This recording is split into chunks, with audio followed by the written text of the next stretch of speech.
just wanted to give a special shout out to my friend Christopher Brandlin, who goes by the Carnivore Lawyer, for all of his help and support in helping me patent my episodes, which has been a huge ordeal. And because you have to patent each and every one individually, so it's a bit of a monster. So he's been very helpful with that, and so I want to give him a special shout out as a special sponsor of this episode. And for those who don't know, he provides free legal advice and help to the carnivore community, and can be reached on his website at brandlinlaw.com. That's BRANDLIN law.com. All right. So, oh goodness, it looks like because when it died, all my starred messages got erased. So I'm going to start with the one that I can see here, and maybe we can restar the other ones and see them again. But starting with the one that's just here now. It's from Derek Johnson. Thank you very much, Derek, for the super chat. Hi, Anthony. My biopsy was positive for cancer of the thyroid and lymph nodes. I'm very sorry to hear that. Surgery scheduled to remove thyroid. Besides keeping GKI low, do you recommend sprints or walking? Seafried says walk. Omara says sprint. Thanks, and go Kangs. So there's different evidence. If you look at some of the evidence and some of the studies, when you're doing sort of more high intensity exercise, it can show benefit, sometimes similar to that of hyperbaric oxygen therapy for cancer treatment, things like that, just sort of getting your heart rate up and working hard. I don't know exactly what, because I haven't dug into that research, but it's something that I know that Dr. Paul Mason has spoken about and talked about, because he's an exercise physiologist and sports medicine doctor, and I remember in one of his talks he did say that exercise was actually beneficial, and so I would still imagine that sprinting would be good. You're stimulating your body in very positive ways. And I hadn't heard Professor Seafried's sort of opinion on any of those, on what he on any of those, on what the best sort of exercise would be. So I would just say whatever you're capable of doing. If you're up for doing sprints and pushing yourself, I think that would probably be beneficial. To walk at the least. Staying active, keeping your body moving is going to be it's just going to be helpful to your overall health. And if your overall health is better, then you're going to be able to deal with any sort of situation better in any case. But from memory, but this is sort of going off of what Dr. Mason was saying, that hard workouts can be actually very beneficial. So maybe try to find Dr. Mason's lecture on that, where he talks about that, and you can see exactly which studies he's referencing, and see exactly what kind of exercise they're talking about there. But my memory of it was that it was strenuous exercise. I don't remember specifically long drawn out cardio or sprinting, but I wouldn't think that it's going to harm you anyway to do sprinting, as long as you're up for it and you're capable of that. Some people that have cancer are extremely infirm, and they really can't do anything more than walking, and so just getting them out and walking is going to be a huge improvement as well. So that could be the distinction there as well. But if you're feeling good and you're able to do more and do sprints, then that is I would expect to be better. But again, I don't know all the research on that, so take a look. Okay, all right. Looks like we got most of these starred back up. So thank you very much, Melissa, for helping out with that. Okay. And then very generous super chat from Terry. Thank you so much, Terry. Hi, Dr. Chaffee, supporting you tonight. Thanks for all your work. Well, thank you. That's very, very kind of you. Very sweet of you. Thank you very much for coming on. And I'm glad that you like my videos. Nice to see you. Pingu the Penguin, thank you very much for the super chat and the name. Hi, doctor. I am in recovery from anorexia, and I wanted to know if this diet could help with my low testosterone. Any advice would be appreciated, as my doctor wants me to eat carbs. Thank you. Yeah, I mean, anytime you're coming from disordered eating, especially things like anorexia, where you're eating very small amounts, or just like, look, you just need to eat everything.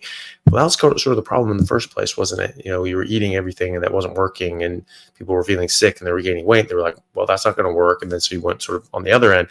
So just going back is sort of disordered in the other direction. You're just telling yourself it's okay, even though you're getting results that you may not find favorable. So I think it's a very good solution to be on carnivore in this situation. I've seen a lot of people who formerly had anorexia fix their condition and feel a lot better, obviously physically, but also mentally, that they didn't have to worry about limiting and restricting, because they could just eat a lot of meat and feel great doing it. And so they were happy to do that. As far as low testosterone, yeah, absolutely. I mean, it's the only thing that's going to help your testosterone. Carbs are not going to help your testosterone.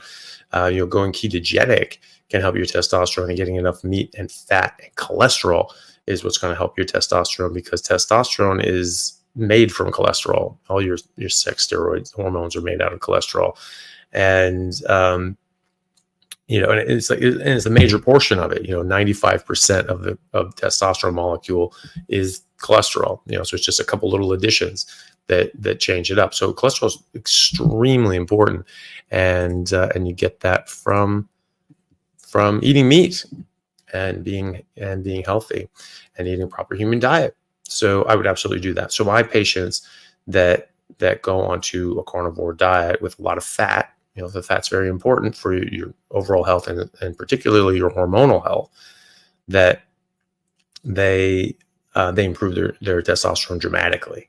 And including, eggs are great in there too. Eggs have a lot of cholesterol and saturated fat and those sorts of things, which are, surprise, surprise, good for you. That's why they're in eggs, because they're good for animals, and that's why they make up the building blocks and the physical structures of a baby, right? And that's why eggs have a lot of saturated fat and cholesterol, because the body needs saturated fat and cholesterol. And that's why breast milk has the highest concentration of saturated fat and cholesterol of any food in nature, because you need it.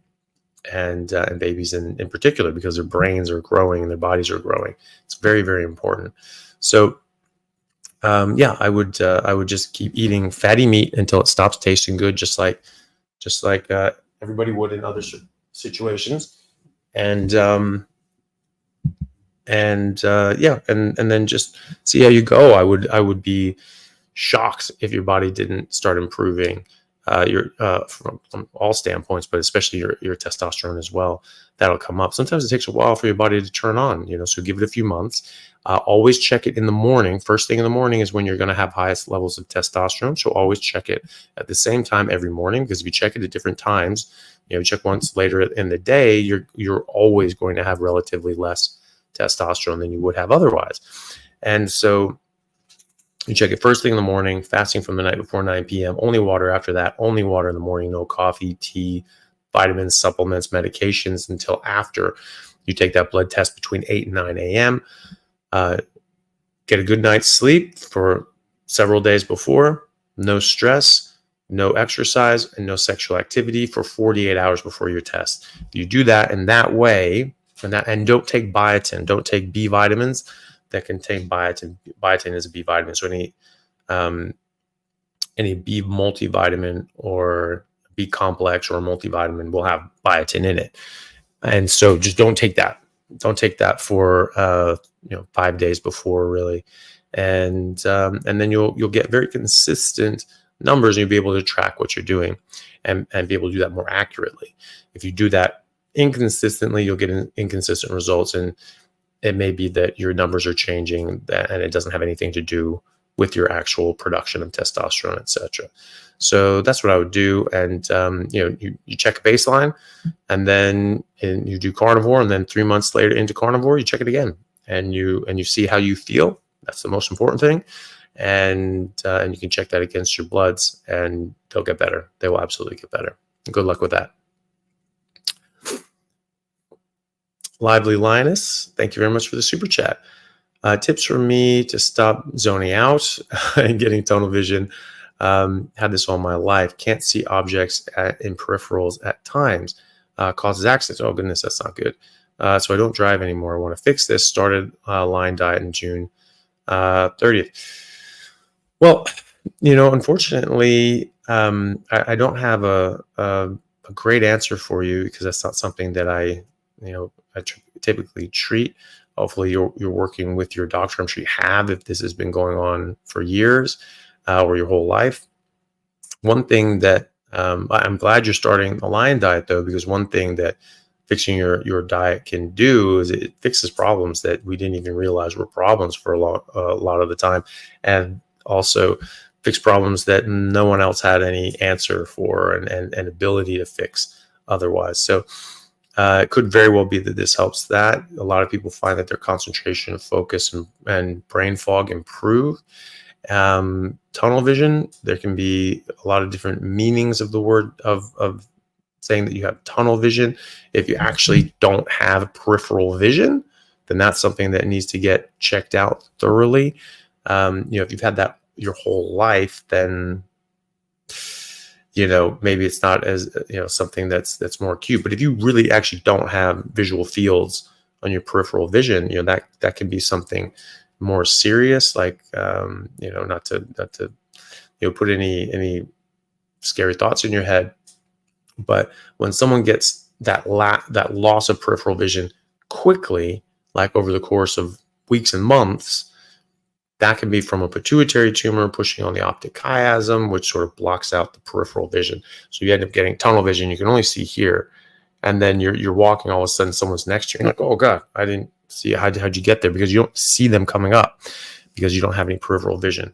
And if you've had that your whole life, then it's unlikely that's what's going on, or maybe you had something that affected that part of your brain previously, and then it's just stable. If you'd had something growing there since you were a kid and it didn't get addressed, it would have probably caused more and more problems. However, if you have a visual fields test and you really don't have any peripheral vision, your doctor needs to investigate why the hell that is.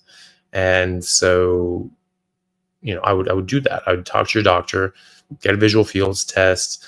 And if that is knocking out, you've knocked out sort of your peripheral vision on both sides like that, you need an MRI, and you need to get, see an ophthalmologist and other sort of people to see, get that tested properly and to see what the hell is going on. And if there's any sort of particular reason that's happening that can be reversed or fixed or addressed, because that's very important to find out. So, but again, if this has been going on your whole life, it's less likely that it's something like that, but it's still very important to investigate. And maybe you've already had those investigations done, but if not, I would highly recommend you do that. Quickly.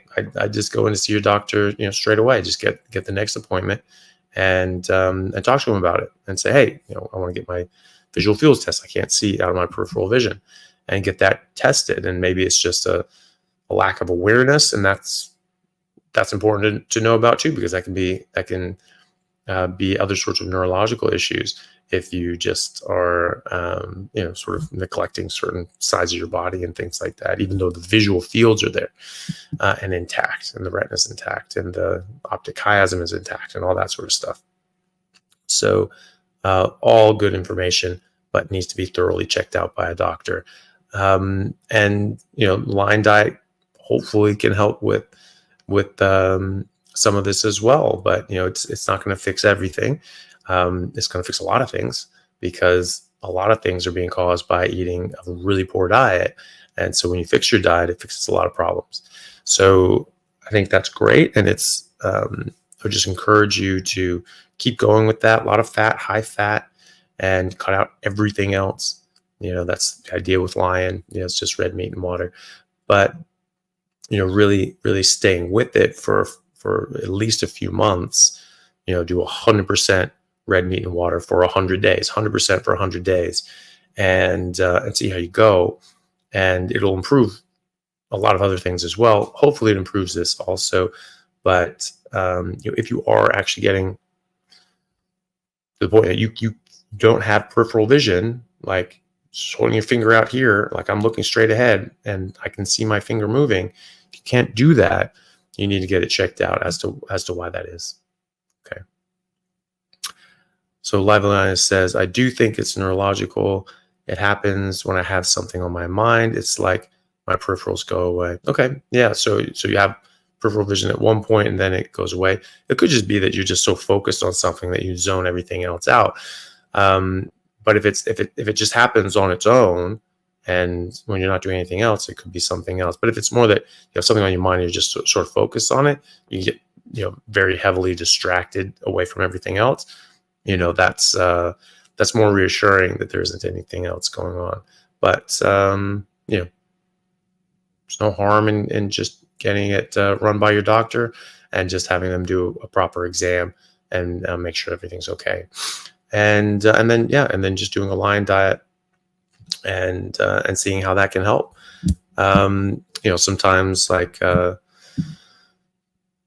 if everything else is going well and you're healthy and the doctor doesn't think there's anything that was particularly wrong that they can help with, then like different occupational therapists, something like that, maybe can help you, with different sort of exercises and tools to, sort of stay more in the moment and be more aware around you. That can be something that can be helpful as well. But hopefully diet helps and hopefully there's nothing else going on, but still worth getting checked out. Hey everyone, really happy to announce a new sponsor for the show and for everybody down in Australia. It's Stockman Steaks, who are delivering high quality grass-fed and finished pasture-raised beef and other meats, flash frozen and vacuum sealed to your door, something that I've been enjoying a lot of myself recently as well. They also have a great range of specialty items such as high-fat keto mince and carnivore beef and organs mince with liver, kidneys, and beef heart as well. So use code Chaffee today for a free order of beef mince or another specialty gift along with your order at stockmansteaks.com.au, and I'll see you over there. Thanks, guys. Let's see. Savine, thank you very much for the super chat. Hi, Dr. C. I talked to a coworker today regarding one of her relatives having stage 4 breast cancer. I'm very sorry to hear that. They told her she would have less than 5 years to live. Would carnivore help? I think that it would. There are a ketogenic carnivore diet. There is a growing body of evidence in the literature showing that ketogenic animal-based diets, like a carnivore diet, it doesn't have to necessarily be a carnivore diet, but just a ketogenic animal fat diet, because it's the animal fats that are good for you and the plant oils are not so good for you. And the studies that show the best results are the ones using meat. They're eating animal fats and things like that to get into ketosis.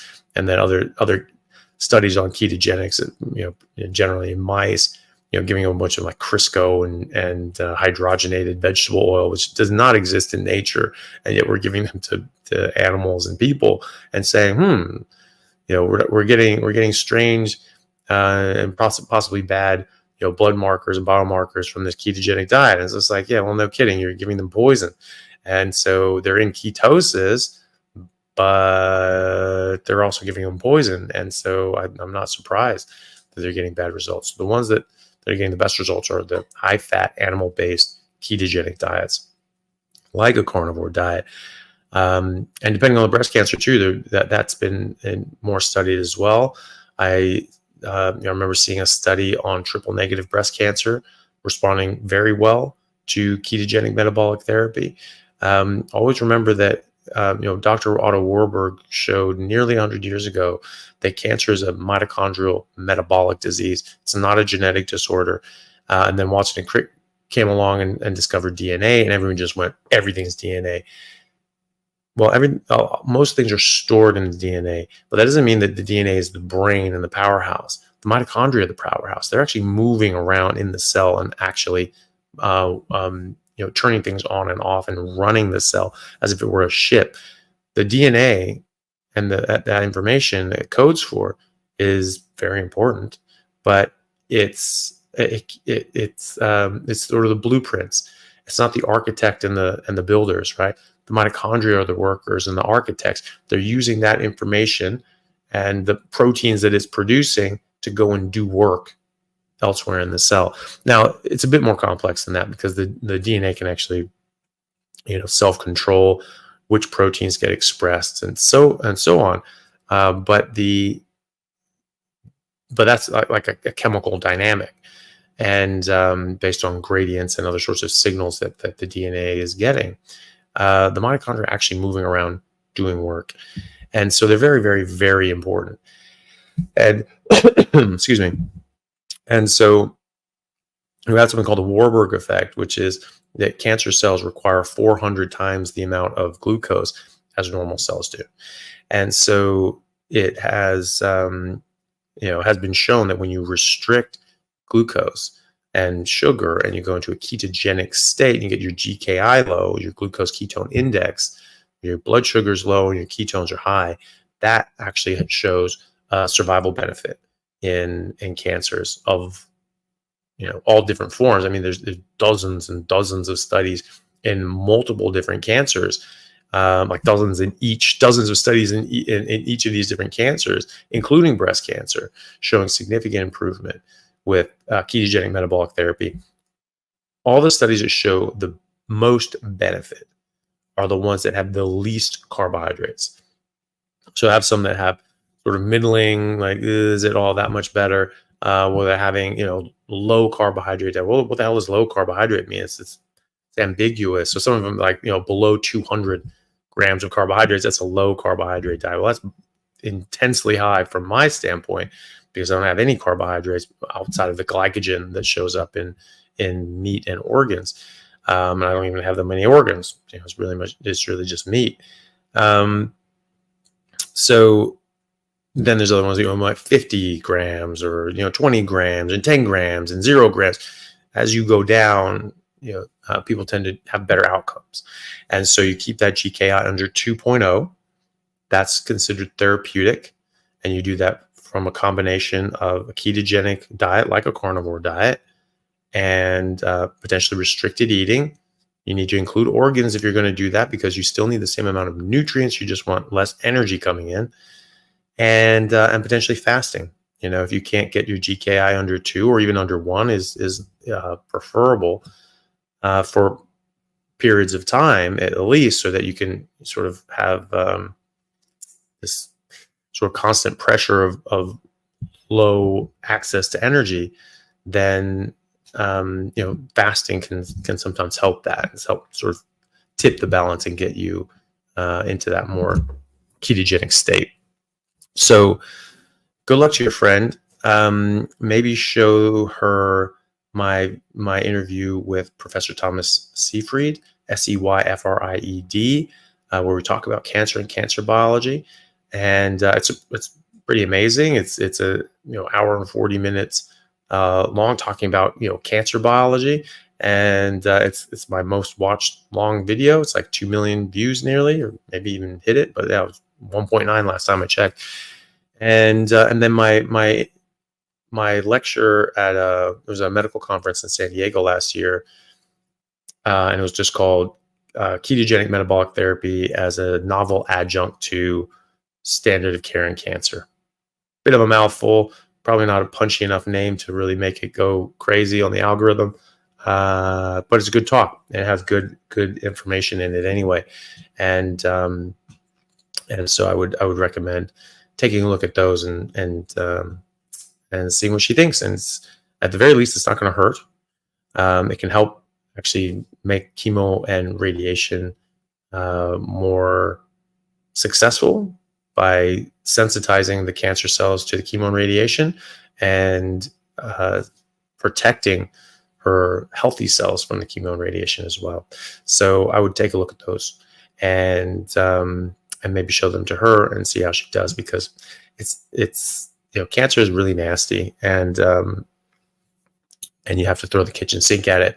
Otherwise, you're just sort of giving into fate, and that's not it's not a good fate to give into. So I would definitely try that. It's not going to hurt her at the very least, and I think it would help. Yes, and that's what the data shows anyway. And the thing is too, you can talk to a doctor. If her doctor has a particular feelings on, oh my God, don't do that, that's a discussion she can have. But the vast majority of doctors that or an oncologist that I speak to and that patients speak to, they say, is there anything I can do with my diet? Should I change anything? They say, no, don't worry about it. Eat whatever you want. Okay, well then eat what you want. And if you feel that this is going to help you along with that, then it's worth a try. And that's what more and more studies are showing to be helpful and increase survival. And that's what we're trying to do here with things like cancer. So good luck to your friend. Beth Rademacher, good to see you. Thank you for the super chat. Why is meat the healthiest and best compared to other proteins like eggs? What to look for when buying eggs and butter? Thanks for always answering our questions.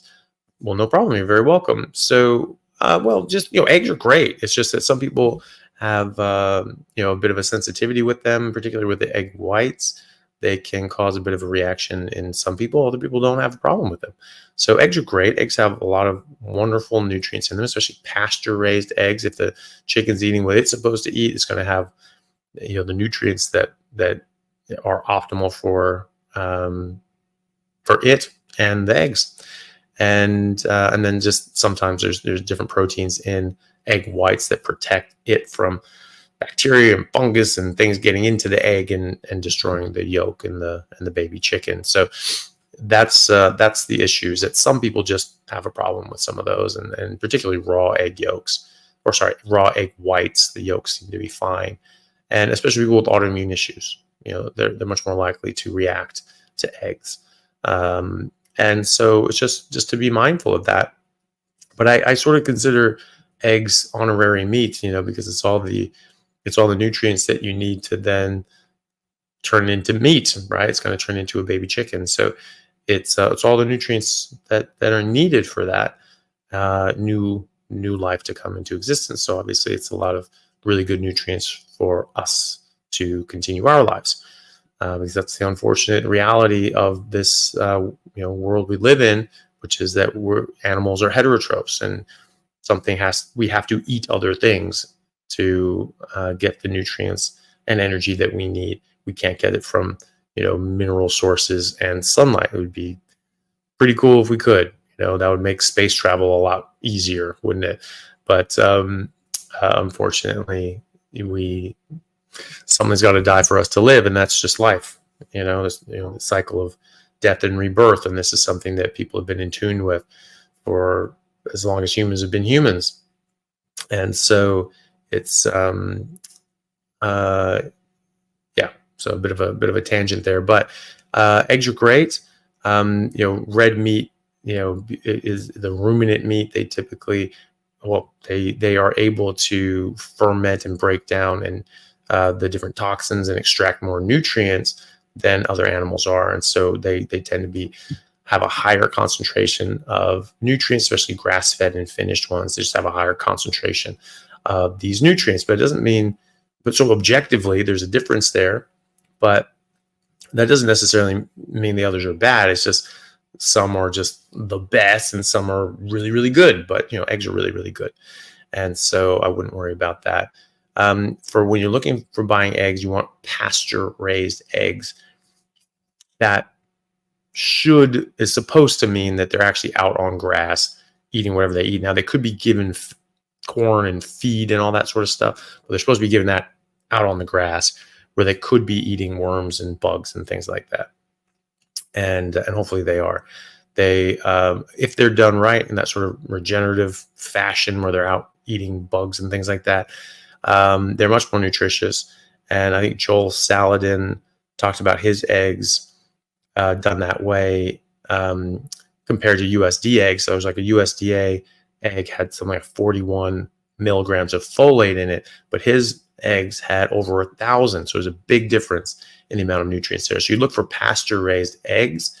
You get them from a farm that you know how they raise their chickens, preferably, or have your own chickens that are just eating whatever the hell they find, preferably.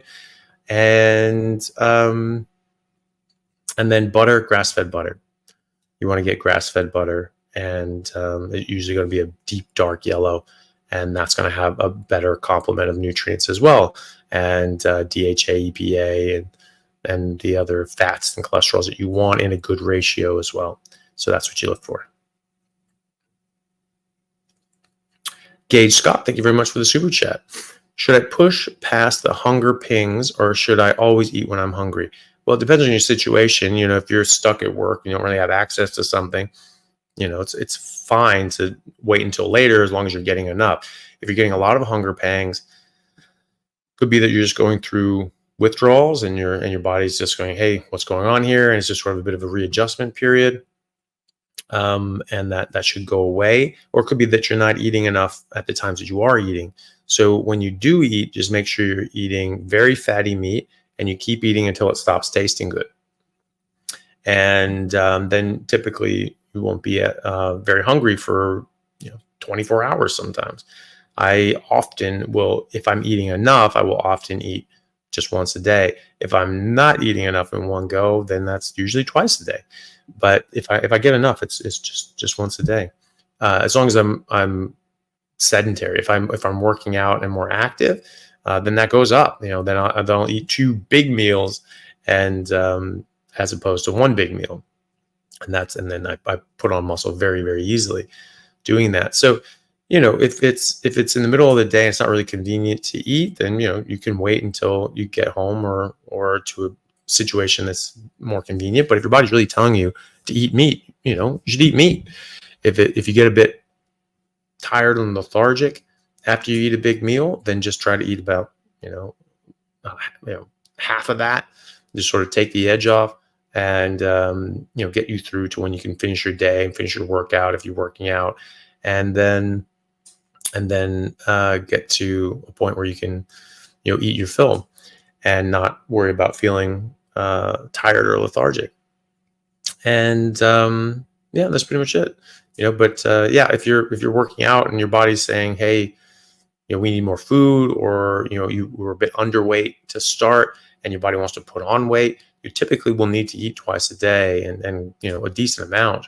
I know people that were recovering from anorexia, small women that were recovering from anorexia that were eating like 8,000 calories a day, and they were still small women at the end of it, but they had put on good healthy weight, lean body mass, muscle and bone density, which is very important, because this lady that I interviewed, she named Claire, and people can find that. She was recovering from anorexia, and she had a BMI of 6. She was extremely malnourished. She was vegan and used veganism to hide her anorexia. She said, oh, it's not vegan, I can't eat, so I just won't eat. And so she used that to hide it. And she was very sick, and very, very sick. And excuse me, she was very sick. And when she was recovering, she was eating like 8,000 calories a day. And that's just what her body needed. So just listen to your body, eat fatty meat until it stops tasting good. And when you're hungry, you can eat.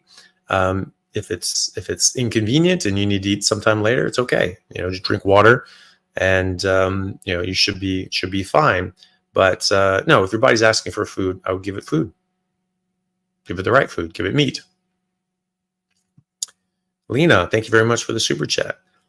Carnivore for 6 months, but still see rosacea. Any tips? Okay, so different sort of skin issues can take a while. You really want to try lion diet, just fatty red meat and water. Try to get a lot of fat, like 2 grams of fat to 1 gram of protein. I see that more and more when people are having sort of skin issues, even like acne breakouts, even just like a little spot here and there.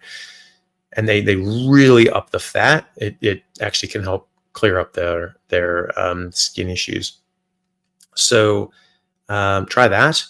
And try tallow as a moisturizer, just a straight up cooking tallow. Or you can get, ones that are prepared and have a bit of other stuff in it to make it easier to spread and so on.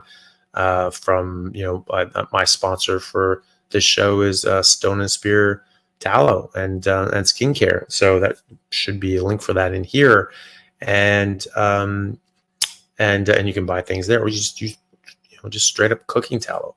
But they have a lot of good products that are quite clean. I use their soap and their skincare sort of stuff. It's just straight up tallow. It's like unscented soap, tallow soap, and tallow skin moisturizer, body and face, and all that sort of stuff. So that can help. I've certainly seen a lot of people with psoriasis improve that dramatically by putting on tallow. Just using tallow as a moisturizer. Either way, like, you will never have better skin than when you use tallow as a moisturizer. It is amazing for the skin. And so, whether you just use cooking tallow or you do Stone and Spear or whatever, just use animal fat on your skin, and you'll be very happy you did. So there's another question from Lena. Thank you again for the super chat. What's your take on the sun or sunburns on aging skin? Well, I think it's actually important to get out in the sun. We're not troglodytes. We didn't grow up in caves. Like we're terrestrial animals, and just like other terrestrial animals, we were made to be out in the sun. You can definitely overdo it. You can damage your skin, and that can cause burns and all that sort of stuff. But it's so much harder to get burned when you're on a carnivore diet, because you're just bringing in a lot less inflammation. You have ketones that are up, that reduce inflammation even more. Most importantly, you are not eating plant toxins that expressly make you more sensitive to UV light. There are different kinds of toxins that do this. There's an entire class of plant toxin called furanocoumarins, that this entire body of plant toxins, they all they do is just damage your body in the sun. And when UV light hits them, they irreversibly bind to proteins and DNA and destroy them and damage them. And this is when you get permanent damage and you get burned, and your skin has to peel off. Your body's like, nope, these cells are destroyed. We got to get rid of them. And so that's from furanocoumarins. I mean, you can overdo it and damage your skin to the point that of no return, and it just has to slough off. But it's much more difficult when you're eating things with furanocoumarins. You're eating other plant toxins that increase inflammation, but make you light sensitive in particular. You will just burn much more easily, because you get much more permanent damage much more easily. And so this is something. This did not just come out of nowhere. This is actually recognized in dermatology. It's called phytophotodermatitis. So phyto coming from plants, photo and the sun, dermatitis, skin damage, right? So you get these plant toxins that combine with the sun to damage your skin and cause a dermatitis.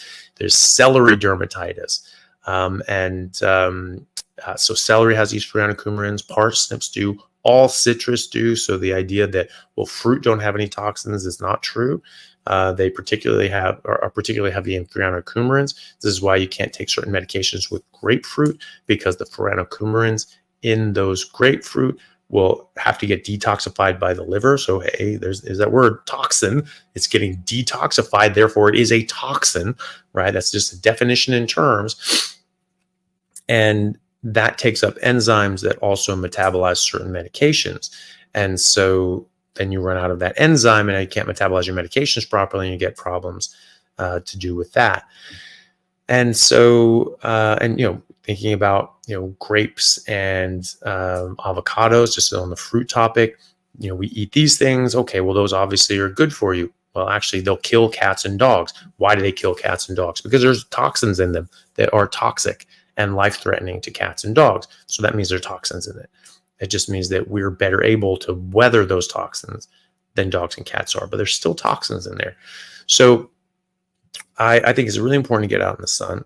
I think it's still important to understand what your limits are. But I did a video on YouTube and Instagram talking about the sun and getting out in the sun and all the different benefits of it. The UVA, UVB, they stimulate different biochemical processes in your body. They're actually really important. And so it's good to get out in the sun. And so many people say, hey, I'm a natural redhead and I've never been able to tan. I've only freckled and burned. And now for the first time, I'm actually getting tan and not freckling or burning. Amazing. And so, it's a very different story when you're eating a proper diet, which again, sort of is further evidence that this is a proper diet. Our body just works better, and you can go out in the sun and you can get much more use out of it. But the idea that we just walk in the sun, we just scorch and burn like vampires, it makes no damn sense. We should be able to be out in the sun and be very healthy, because we need to be in the sun. This is where you get vitamin D. UVA actually stimulates nitric oxide, goes into your retina, stimulates your brain to grow and make new connections, and can improve our blood pressure, our blood flow, reduce clotting. I mean, it's amazing what the sun can do. Real important tip: your body and UVB stimulates vitamin D, right? Vitamin D gets made on the surface of your skin as a UV protectant. That's your own body's natural UV blocking. And that's another thing too. When you're eating properly and you actually have cholesterol in your body, you can actually make vitamin D and your other hormones, right? Vitamin D is a hormone. And so you make vitamin D on the surface of your skin as a UV protectant. And then it actually takes hours and hours and hours for this to soak in, because you're going out in the morning. Okay, we're going to make some vitamin D now to protect us from the sun all day, because it's expecting you to be in the sun all day. And then sort of 6, 8, 10 hours later, it starts absorbing into your skin and into your body, and you actually start using it as a hormone. And if you go in the sun and you get sweaty and you go take a shower and you wash it off, you'll wash off all that vitamin D. And we've actually known that since the 1920s. We did studies in humans in 1927 where they scraped off the sebum, the oils on the skin that the body naturally produces, where the vitamin D is fat soluble, and scraped that off and gave that to mice with rickets, which is a vitamin D deficiency, cured the mice with rickets, cured the rickets, right? And so it's just like, okay, so that's on the surface of the skin in the sebum, right? So it takes a while to absorb, and some studies have suggested that for full absorption, it can take up to 48 hours to absorb all of that in. So I'm not saying that you don't shower for 48 hours after you go in the sun, but I am saying to try not to shower for a good 6 to 8 hours after you go in the sun, and that can help as well. But you can overdo it. For me, overdoing it was 2 weeks straight near the equator in Australia. In the summer, with my shirt off all day, every day, from dawn to dusk, and at the end of it, I was pretty damn red, and I turned into a tan. But I got a bit of flaking on my nose and on my shoulder tips. That's it, And I put tallow on. I always say to you, because if your skin's dry, it can actually get damaged more easily. But I put tallow on every single day. I was just glowing. And then I kept putting tallow on after that to keep my skin more moist and healthy. And I did a bit of flaking, dry skin, bit on my shoulder tips, bit on my nose, no sunscreen, no sunblock, anything like that, just tallow. And that was being up in Exmouth and Carragini, which parts up in northern Western Australia, in the blazing sun in the middle of the summer, and for 2 weeks solid. And that's all that happened. So, it's dramatically different. Okay, let me see here. Okay, a little hello from little Ellie Melly. Very nice to see you, Ellie. And thank you for the super chat. Very sweet of you. Elle says, hello, thank you for everything you do to help me and many others. You're very generous with your time. We all appreciate you. You're the best. Well, you're very sweet, and I appreciate that. And I'm glad that that's helpful. And I'm always glad to help you and everybody else. So thank you very much for that. Very sweet. And Polish Mike. Good to see you, Mike. Flights are trying to kill us. Government is trying to starve us. Animals are trying to feed us. Well, yes, that's true. Shortage of meat and eggs at the Olympics. Thoughts? Yeah, absolutely. It's they're trying to push this sort of agenda on people, and it's and game changers can say whatever they say. All the elite athletes, but all the elite athletes in the world, I'm sure there are some that are plant-based or eat more plants and veggies and all that sort of stuff. At the Olympics, there's always exceptions to the rule, but even just eating more cleanly and not eating a bunch of junk food is going to be a benefit. I think there's like a fencer that's like plant-based, but that's a skilled position that the person's been doing, working on that skill for their whole life. That's diet has a lot to do with how much dedication and concentration can go into that, but how long have they been plant-based? How long have they been doing that? And how long have they been fencing? Some people are just, very skilled at that, but doing, long drawn out intensive exercises is different. And so a lot of people at the Olympics, they were just saying, absolutely not, we're not doing this. And so I think the Australian tennis team just said, screw it, we're leaving the Olympic Village. We're not staying here. And they actually went out to, just get hotels and get their own food. Because they're like, we're not eating this bullshit. And like the heavyweight boxer, I think from Australia as well, dude's like 6'8" and like 110 kilos, and which is like 240 pounds. So trim, taller guy. I'm 105 kilos. I'm 6'3". So it's but that's a big guy. That's a big guy. And they're saying, no, you're limited to 2 chops. That's it. That's all you get. And he's just like, no, I need more than that. And so, the Olympics are getting a lot of backlash for that. And they started, drawing in like thousands of pounds of meat more a day is so because the athletes are just leaving. They're like, we're not staying here. We're not dealing with these conditions. And apparently like the beds are like made out of styrofoam or something like that. They're just like completely uncomfortable and horrible. So they're just like, yeah, we're not living under these conditions. Like, these are the best athletes in the world in their sport, trying to compete against all the other best athletes in the world to see who is the best in this competition. And you can't do that in really crappy situations. You're trying to get the best performance of your life under very subpar conditions. So they're getting a lot of backlash for that, and I think that's good. I think it's good that they're getting public backlash, and people are just saying, no, this doesn't work. Like, we need meat. Like, meat is important, and they're not getting the performance that they wanted. Apparently, like the swimming, they've been getting pretty average sort of times, and people are just not having good performances. They're saying like, yeah, we don't think it's a slow pool. It's not like it's thick water or something like that. It's just that people aren't able to perform to their best ability because they're getting substandard nutrition. They're getting this ideology foisted on them, and they're not able to perform, and they're pushing back. They're saying, no, we're not doing this anymore. And they're having their own meals brought in, and sometimes they're leaving the Olympic Village and just saying, screw this, we're not staying here. I mean, you look at Lionel Messi, when Argentina, when they won the World Cup, he had shipped in to the World Cup 6,000 pounds of beef, right? Because there's just like, no, we're not taking a chance on not having the right amount of food. 6,000 pounds. I mean, that's a massive amount. I wonder how much of that they used. But you go back to oh God, what was his name? Just one of the world's best soccer players. God, what the hell is his name?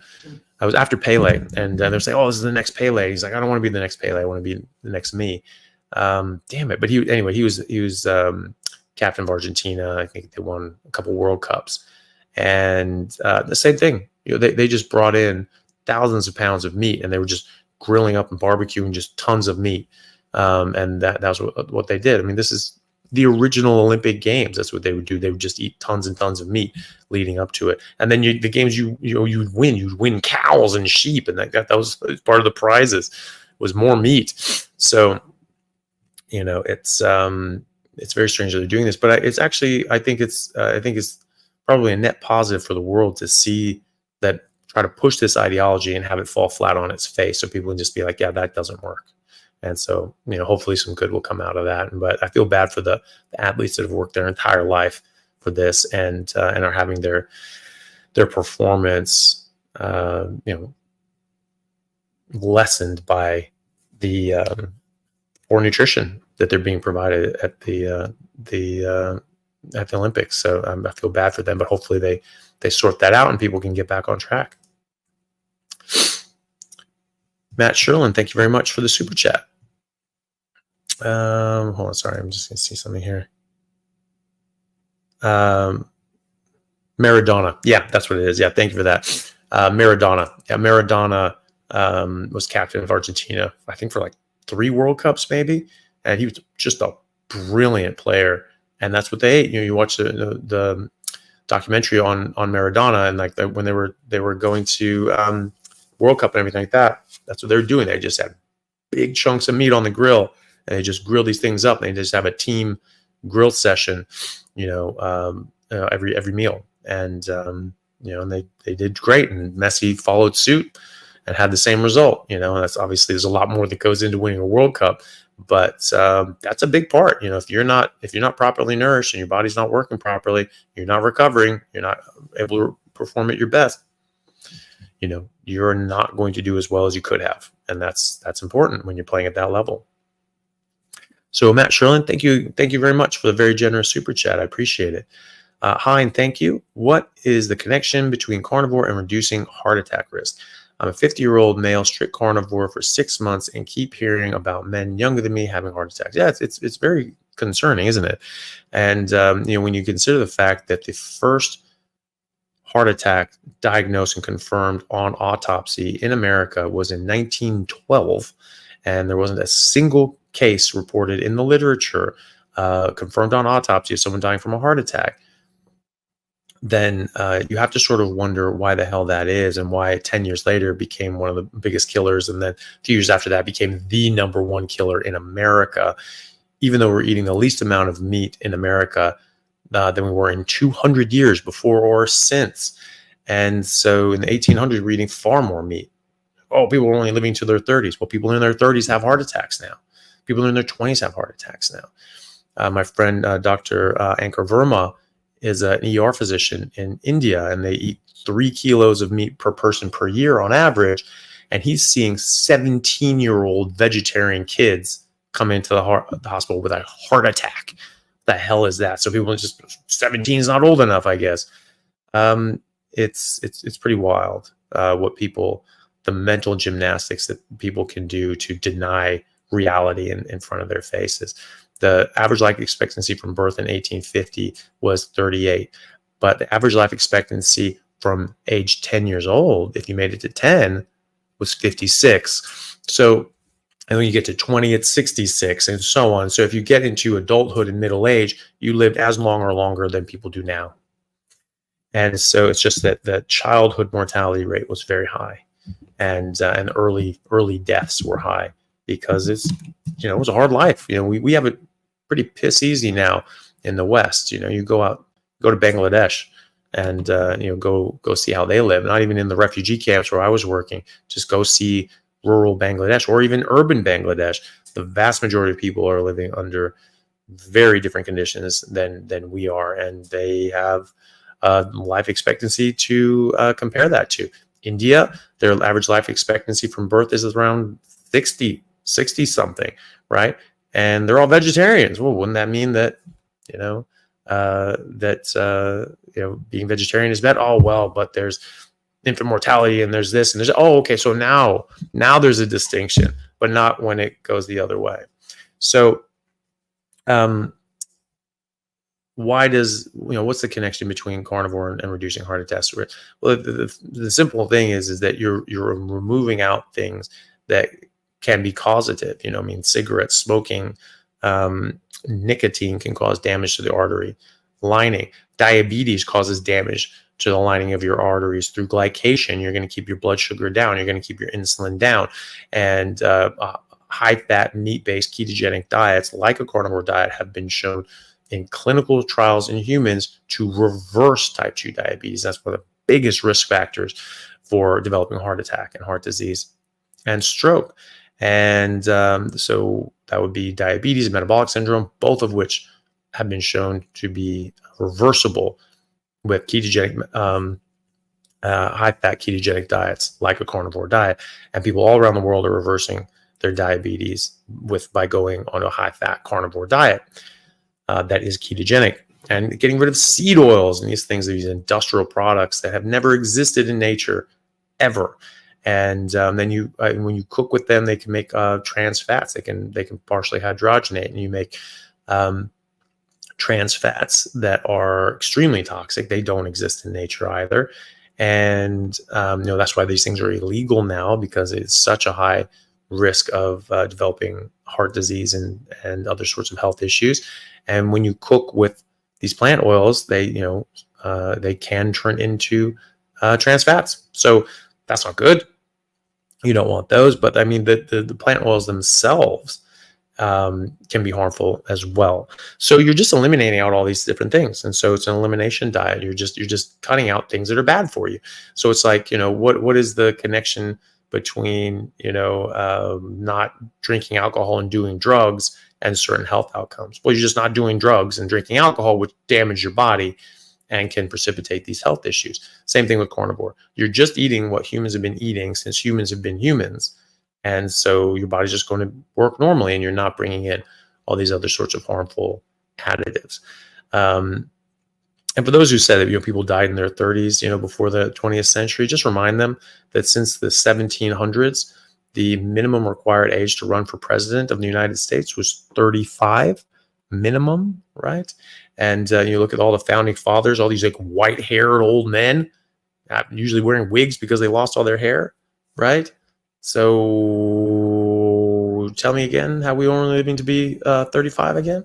So, John Adams was born in the mid 1700s, and he was 92 years old when he died. Jefferson, I think, was 84, and Washington was in his late 60s, and then he, caught pneumonia working out in the field and just getting soaked wet, and decided not to change because he didn't want to be late to dinner. He was very punctual. It was just all about gentlemanly manners, and that was very important to him.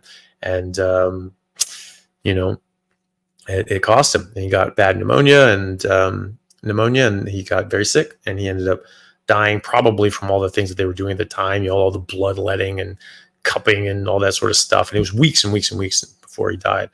But yeah, he unfortunately died. So unless something killed them, they lived to be in their 80s and 90s for centuries, and so and yet there were no heart attacks and strokes confirmed on autopsy in America before 1912. And then in the 1920s, it's massively increased. In the 1930s, it's the number one killer in America, and it stayed that way, and it just sort of kept going up. And and now the prevalence and incidence, the new heart attacks, people having their first heart attack, is getting more and more common. So in the liars and people that are trying to purposefully mislead you will use this line, that the cardiovascular mortality rate peaked in the 60s and 70s, and then started coming down right when we started going away from eating meat and fat and cholesterol, and putting people on statins. But that's not what we said. So the rate, the incidence, the how common heart disease was and how common heart attacks went up, and increased dramatically, actually. And worldwide, deaths have increased dramatically as well. Just in America, the mortality rate, and these are age-adjusted numbers. Always remember that age-adjusted means they've changed the numbers, and you have to sort of say, well, what did you change them to? What are the raw numbers? So don't age-adjust them. Why the hell are you age-adjusting them? Just tell me how many people have had a heart attack. How many people have died from a heart attack? They don't tell you that. They only tell you the age adjusted. It is almost impossible to find the unage adjusted numbers. I actually haven't been able to find the non-age adjusted mortality, cardiovascular mortality. I have not been able to find them, and I've had research assistants and other people that have not been able to find them either. It's very difficult. It's almost as if someone doesn't want you to see them. But that's not what we're talking about. We're talking about the prevalence. We're talking about the incidence. We're talking about the percentage of people in society that have heart disease. We're talking about the how many people a year get diagnosed with heart disease. Well, that's just screening. That's just better diagnostics. Okay. What about first-time heart attacks? That's going up too. So the number of people having their first heart attack and surviving is going up. We have better interventions. We have better access to medical care. We have way lower smoking rates. In the 1920s and before, when heart disease almost didn't exist, 80% of men smoked. Right? And so now it's far less than that. And yet we have a far higher rate of heart disease and deaths from heart disease, actually, than in the 1920s, when it was 80% male smoking rate. So, this is back when they were like telling athletes you should smoke because it opens up your lungs and gets your cardiovascular system going. Just crazy. But it is the case that the first people having their first heart attacks is going up.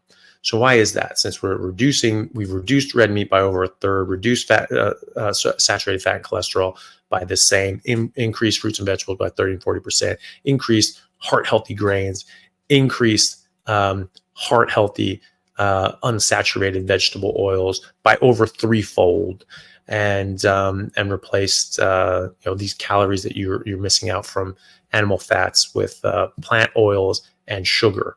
And sugar is supposed to be not bad for you. It's not supposed to cause heart disease. But then why the hell is heart disease increasing? Why are people having more heart attacks? Why are people all around the world dying of heart attacks and strokes more than they ever were before? And and those worldwide statistics you can get, and those are increasing. And the deaths from cardiovascular disease is increasing beyond the rate of population growth around the world, right? So you're outstripping just how many people are out there, right? So it's not just raw numbers, it's percentage of the population is going up and up and up. And like I said, in India, they're some of the sickest people and most metabolically sick people. They have some of the highest rates of diabetes. They're all plant-based, right? Now, the traditional, vegetarian Indian diet, like I said, my friend Dr. Ankur Verma, he's treating 17-year-old kids, vegetarians, that are having heart attacks. 26-year-old lady came in, had a stroke. This is crazy. I mean, you're destroying the potential that this person had for their whole life. You're just destroying an entire life. And then people are just, oh, it's the meat. It can't be the meat, because or not the meat alone anyway, because these people don't eat meat. 3 kilos of meat per year, and 20 years ago they were eating 5 kilos of meat per year, and they were healthier. They're worse now. The diabetes rates in India for these vegetarian population is 25%, and that's in urban and rural areas, right? And that's published in top journals, recent studies published in top journals. 25% of the population is type 2 diabetic. Contrast that with America, when everybody says, oh, America, they're all fat and slobby and junk food and this and that and blah, blah, blah. And Americans are just the least healthy people on earth. The diabetes rate in America is 9%. Diabetes rate in India, where they're vegetarian and all super healthy, is 25%. So why doesn't that show up in the blue zones, right? Why don't we make a movie called The Anti-Blue Zones? You have all these places that go strictly against that blue zone ideology. And blue zones are anti-blue zones too, because they disprove their own theory, because most of them eat way more meat than they said they did. And they lied on a lot of other different fronts as well. But you have an entire subcontinent of India. Oh, look at this little population. That. How about you look at 1.4 billion people who are largely vegetarian and only eat 3 kilos of meat per year, and see that they're the sickest people on earth? How would you look at that? and tell me what you think. Lena, thank you very much for the super chat. If you eat 2,000 calories usually, but burn 2,000 calories as well because you run, would you have to eat some of that back to keep your body healthy, or no? The thing is that your body is way more complex than any simple formula is ever going to figure out. You have hormonal, inputs, you have metabolic inputs. Depending on what you eat, you will influence your metabolism in different ways. If you eat glucose, that is, you can use that as energy, and that can stimulate your mitochondria, and it gets used for energy and stored into glycogen, can get stored into fat. If you eat fructose, that largely gets turned into fat and is actually toxic to the mitochondria. So they're both carbohydrates. They both have 4 calories per gram, kilocalories per gram, but they have very different effects. Fructose blocks leptin, upregulates ghrelin. Those are your hunger signals, makes you overeat. It has other sort of hormonal disruptions as well. Glucose will raise insulin. Fructose will raise insulin, but actually it has a lower glycemic index. So it doesn't raise your blood sugar quite as much as fast. And so it won't have as much of an insulin response as fast, but it has other individual hormonal responses as well. And again, blocks leptin, which is satiety hormone, upregulates ghrelin, which is the hunger hormone, and will turn into fat largely, and causes other sorts of problems as well. So a calorie is not a calorie is not a calorie. So we were just saying 2,000 calories and you're burning 2,000 calories. First of all, it's almost impossible to see exactly how much you're burning a day, because you don't know what your basal metabolic rate is. You don't know exactly how much your body is burning. If you're in a ketogenic diet or in a state of ketosis, you actually, studies have shown that you can actually increase your basal metabolic rate by 350 kilocalories. So just by being in a state of ketosis, you will burn energy more efficiently, and you increase your metabolism. So you're burning more energy, as opposed to raising your insulin, which actually depresses your metabolism. It slows your metabolism. So you end up storing more than you would otherwise. And so your basal metabolic rate goes down. And so you're not using as much energy. So it really depends on what you're eating. And just like every animal in the wild, we should be able to instinctually know how much to eat. I've never counted calories. And just even when I wasn't carnivore, I just didn't do it. But I tried to, maybe restrict or something like that if I was trying to lose weight. But, just not eat as much as I was hungry for, if I wasn't working out all that much and didn't want to put on weight, or was putting on weight. But if you're eating what your body's designed to eat, you should be able to listen to your body's signals. And just like every animal, if you look at every animal on Earth, for some reason, when they're eating their natural diet, they just know exactly how much to eat. So you don't see koalas when they're just eating eucalyptus. Some are just like that bloated with diabetes. You're like, well, that one just doesn't have any self-control or willpower. They just need to understand their calories and their macros and all that sort of bullshit. They don't have calculators, not pulling out calculators to figure out what they're supposed to eat. They just eat. Something tells them to start eating, something tells them to stop eating. And I find that it goes by taste for us. If you eat fatty meat, if you're eating the right stuff, and you eat, which is fatty meat, if you eat fatty meat until it stops tasting good, you don't have to count calories. And you're never going to be able to figure out exactly how much you're burning or doing or using or not using on a day-to-day basis, how much you're actually getting in, how much that is usable, and what that's doing in different ways. Protein is largely used for structural components. It's not used to build energy. So all that protein, calories, there aren't calories. They're not getting energy from that. So, okay, so how does that work with the equation? So you just eat fatty meat until it stops tasting good, and your body will figure out the rest, and you'll be fine. If you're eating other things, if you're eating dairy, that can increase your hunger signals. If you're eating carbs, it will definitely increase your hunger signals. If you're eating fructose, it will even more greatly increase your hunger signals. If you're on medications such as prednisone or prednisolone or hydrocortisone, that will increase your hunger signals. So in special circumstances, you may need to sort of play with this and maybe not eat as much as your body's telling you to. But for the vast majority of people, when only eating fatty meat and only drinking water, you should be able to listen to your body and just eat until it stops tasting good. And but you really need to go until you get a bite and it just goes like, that kind of just tastes like cardboard. I'm not too interested in this anymore. And see how you go. And if you're losing more body mass than you want, or you're trying to put on weight and muscle mass, just make sure you're eating enough throughout the day. It's very easy to undereat on a carnivore diet. It's very difficult to overeat because you physically don't want to do it, because it starts tasting bad and you're just going, oh, I don't want to do this.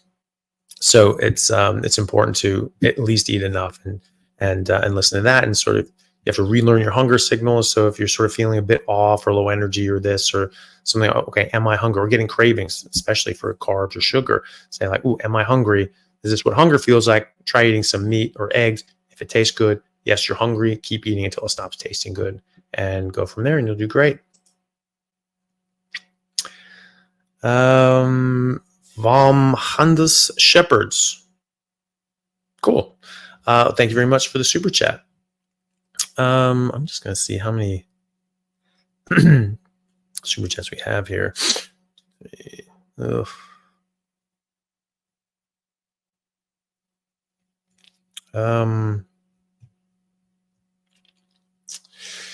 Okay, maybe we'll if anybody has any sort of last minute questions they want to get to, I'll stay until we finish, but maybe we'll close the super chats in about 15 minutes and 10-15 minutes.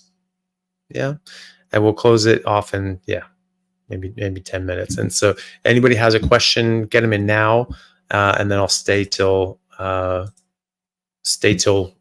we finish them up, but then we'll cap them at that, because I still have a number to go through. But any questions that people want to get answered on this session, just put them in now, and we'll try to get to them, and we'll cap it in sort of 15 minutes, and not do any more after that. So because I have to get finished up at some point anyway. Okay, so a question from Vom. Thank you very much for the super chat. 63-year-old female with lupus and rheumatoid arthritis was in a walker, terrible pain on methotrexate and prednisone. Stopped all meds.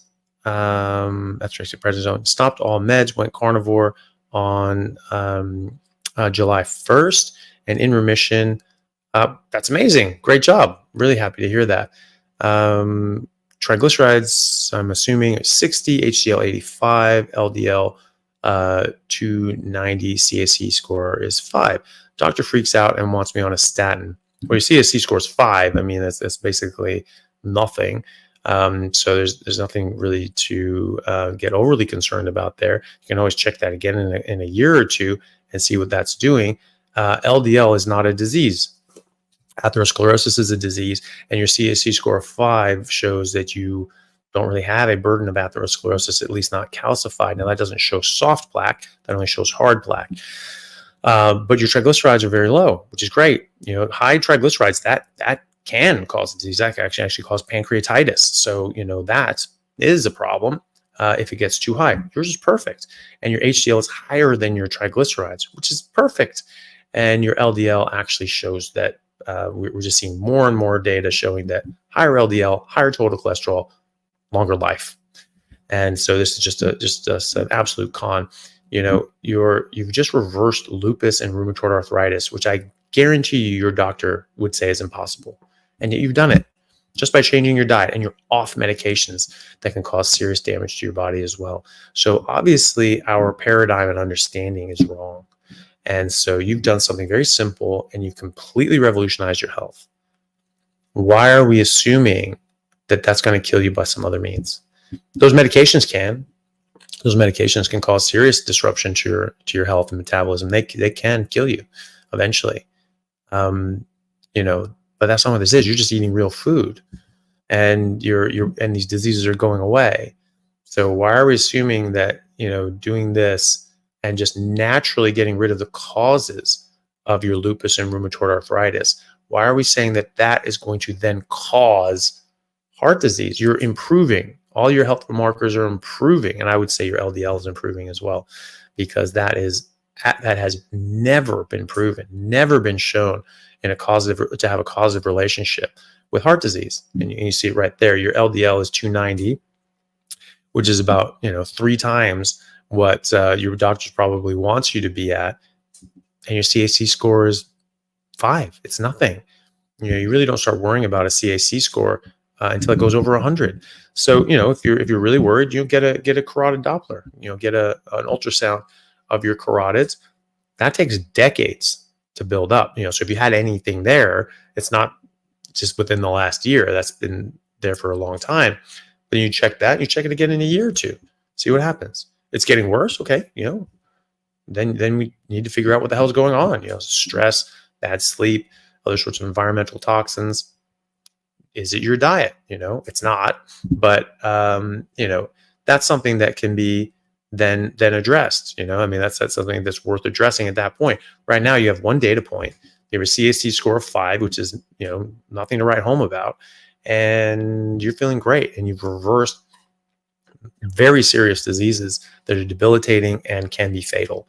And so, what's the problem? You're doing great, and so you can use this as a baseline. You can check your actual objective markers, or your CAC score, or carotid Doppler, and see what's going on. I have a number of patients that have been reversing their atherosclerosis. This is all anecdotal, but they are reversing it. I had a gentleman in my Patreon, Chip, who had 100% stenosis blockage of his right carotid artery. And a year before he started, a year ago, he was on Carnivore for a year, and now it's patent again. There's blood moving through it. So it's recanalized. It's actually, passing blood now. So that is reversing, right? So that's amazing. And, and statins, you have to wonder about statins because they've never shown a cause and effect relationship between cholesterol and atherosclerosis. So, why are we treating something that's never been proven to be an issue ever? It's never been proven. And in fact, the only 5 studies that have ever been done, that are randomized controlled trials that could show a cause and effect relationship, when they lower saturated fat by replacing it with unsaturated vegetable oils and margarine, and lowered LDL cholesterol, they actually found no benefit by doing this. Or in 2 of the larger studies that were better designed, more people died of heart attacks and strokes by doing that. Okay, so they buried them because they knew what that showed. They knew that it showed that the cholesterol theory of cholesterol heart hypothesis was complete bullshit. They disproved their own theory. Ansel Keys was involved in the Minnesota coronary experiment that was the largest and best designed one of these, and they buried it for 40 years. It was only uncovered because the children of one of the original researchers found a box with his old stuff in it, and they found the old data. And so that's the only reason that we have this data.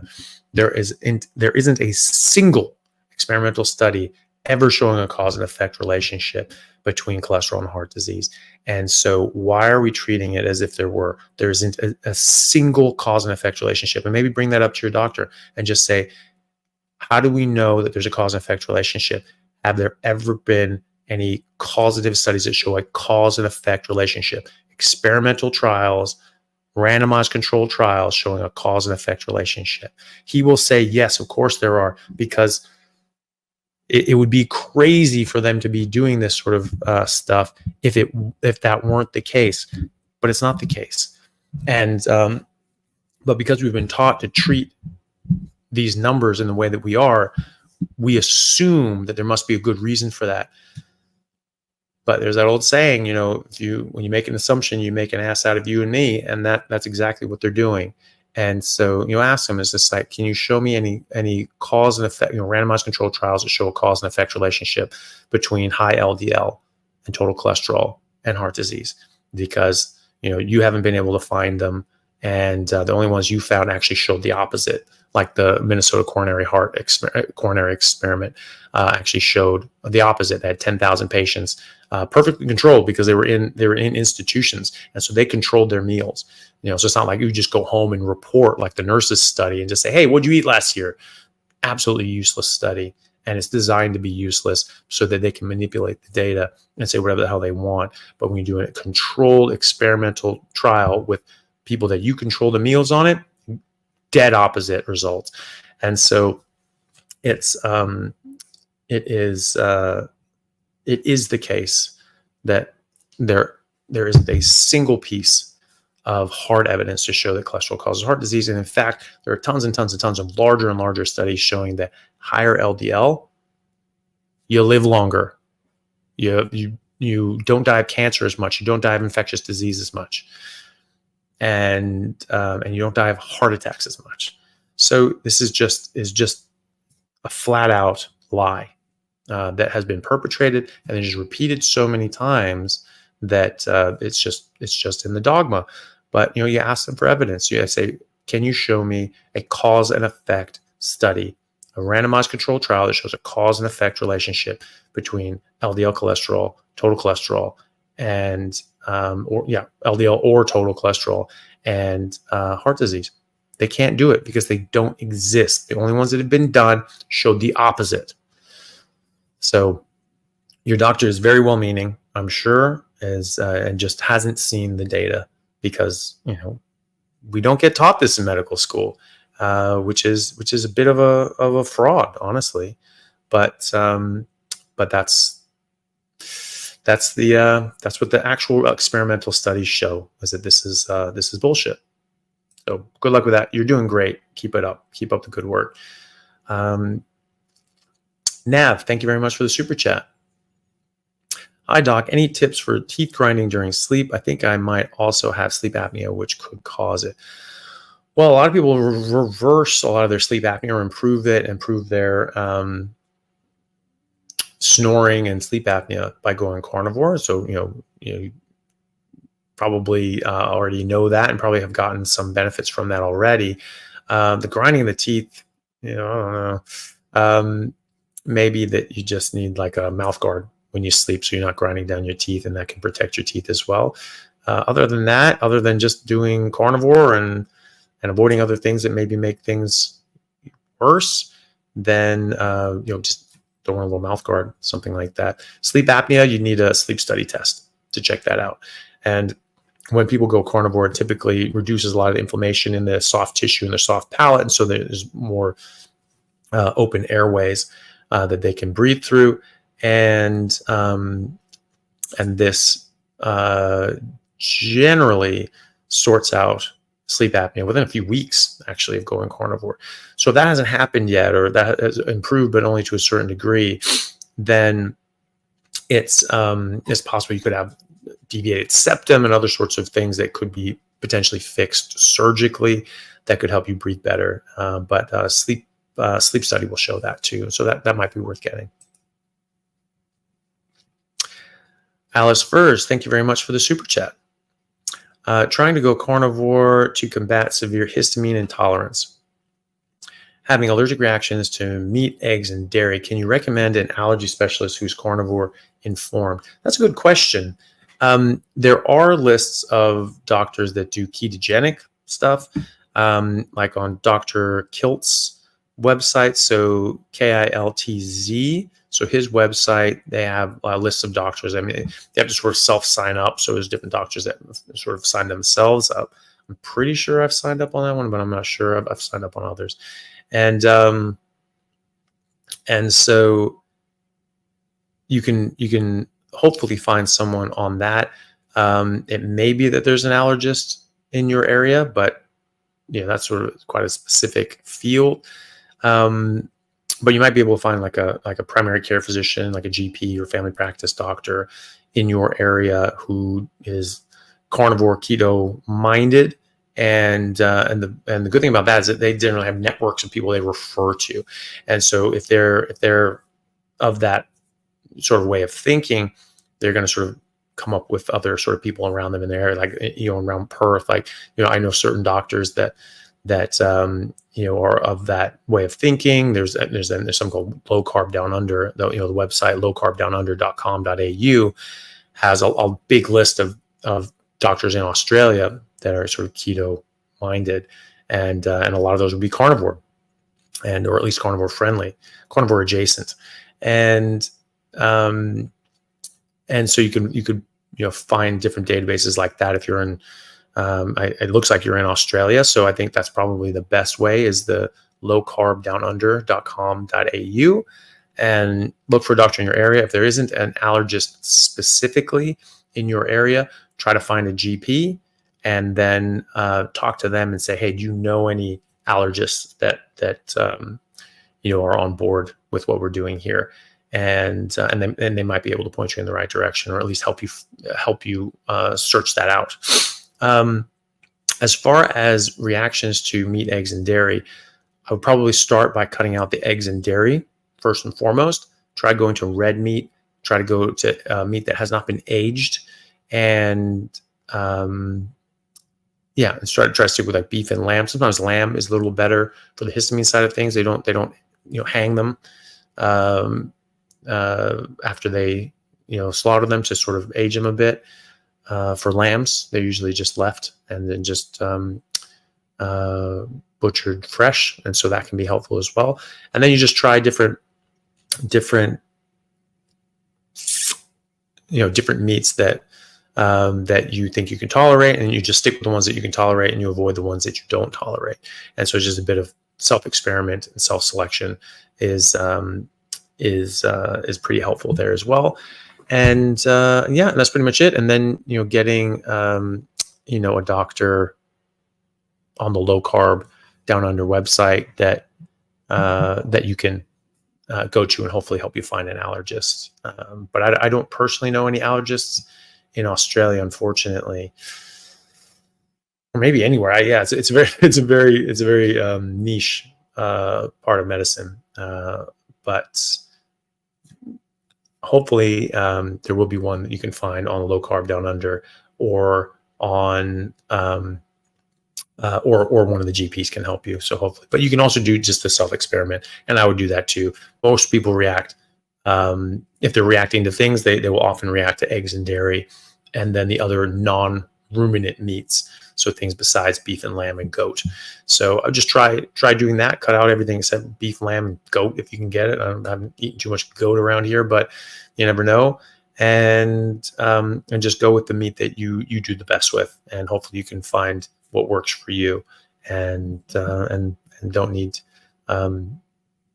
don't even need to get an allergist, but hopefully you'll find one anyway. All right, good luck with that. Hopefully that helped. Okay, Easy Mode RL, thank you for the super chat. Took me over a year to stop craving tobacco. I think ice cream is going to be the same. 8 months carnivore, mostly red meat and seafood. Thanks, doctor. Well, you're very welcome. Yeah, it can be. Sugar is a drug, and really don't care what anybody says. It is 100% a drug, and by the strictest medical definition of a drug. And and obviously, you can keep those cravings and the addiction for quite some time. Most people find that the cravings go away in 2 weeks or so, but others it can take longer, and then you're just remembering you really enjoyed this thing, and that's the habit side of it that can be quite compelling. If you're getting those cravings at 8 months, then it's almost always the fact that you're not eating enough. And so if you're getting those cravings, just eat more fatty meat, and you'll feel a lot better, and you'll have much less cravings as well. So very high fat, eat until it stops tasting good. If you ever get a carb craving or sugar craving, do the same. Eat more meat, eat more fatty meat, and hopefully that helps. Hey guys, just want to take a second to thank our sponsor, Carnivore Bar. I don't promote many products because honestly, all you need to be healthy is to just eat meat. For those times that you're out hiking, road tripping, or stuck at work and you want a nutritious snack that is just meat, fat, and salt if you want it, the Carnivore Bar is a great option. So I like this product not because it's just pure meat, but also because I want the carnivore market to thrive as well. And the more we support meat-only products, the more meat-only products there will be available in the mainstream. So if this sounds like something you'd like to get behind, check it out using my discount code Anthony to get 10% off, which also applies to subscriptions, giving you 25% off total. All right, thanks guys. Mark Trevathan, thank you very much for the super chat. Hey doc, love all that you do. Just wanted to swing by and say you're helping thousands. Well, thank you very much. I appreciate that. been meat only for 8 months, been watching you the whole way. Thanks a lot for your hard work. Well, thank you very much, Mark. I really appreciate that. And I'm really glad that you're doing well. It's just sort of, you get a lot of, grief from people. There's always weird, bizarre ass rumor that I'm not actually a doctor or an MD, which is patently false, and that's a flat out lie and defamation. And I'm actually speaking to lawyers about that and bringing some suits against certain particular offenders who are saying this and trying to push that around, because it's a lie. That's a flat out lie, and it's a demonstrable lie. Yeah, it's ridiculous. It's like, I'm an MD from the Royal College of Surgeons. This is a postgraduate medical degree that is internationally recognized and accredited. And it says right there on it, you have different letters that go with different with the same degree in different countries, because that's what they do. But it is an MD. It's the equivalent of an MD in America and Canada and Australia. And, it says that. So the Australian government considers an MD, and the American government considers an MD, and the Canadian government considers an MD. So who the hell are these people to say, nope, it's not? It's like, well, you're not a governing body, and you're not on the medical board, and you're no one, And so, this particular person, Dr. Id's like, the guy just barely finished intern year. He only just graduated medical school in 2021. And only finished his intern year in December of 2022, and hasn't had a medical license since 2023. So he's not even a practicing doctor. He barely out of intern year, immediately sold out and started doing just TikToks and things like that, and presumably because he couldn't get a real job, and is now bad-mouthing others and spreading misinformation and flat out slander and lies. So it's pretty ridiculous. But it's always nice to see people like you, Mark, who've actually been getting help by this, and it just makes these little idiots meaningless. They can talk all they want, but them saying that I'm not a doctor doesn't actually take away my medical license, and anybody can look that up. You go to Australian APRA, AHPRA. So the licensing body here in Australia, and you just look up, I'm registered medical practitioner with no with no marks against me, with an unrestricted license. So there you go. And I'm currently in practice, and he is not. You go onto the UK medical registry, he is not licensed. He does not have a medical license. He's registered with the medical board. He has no license. And so, he's going around, like, people in glass houses really shouldn't throw stones. He's going around saying that other people aren't doctors, and he literally is not a practicing physician, and he barely finished his intern year. And he's going around critiquing, people like Andrew Huberman, who's a professor of medicine at Stanford, and saying that he shouldn't be going around, giving advice on dermatology, because he's not a dermatologist. And I swear to God, he said this. It says just like, even with his years of experience, he would never make a video like that because he's not a dermatologist. What years of experience? He hasn't had years of experience. He's had 1 year of experience as an intern, which I'm sorry is just a glorified secretary and phlebotomist, especially in the UK. All you're doing is just all the work that the nurses don't want to do, and you get stuck with. And you're not a practicing physician, and you don't have years of experience as a practicing physician.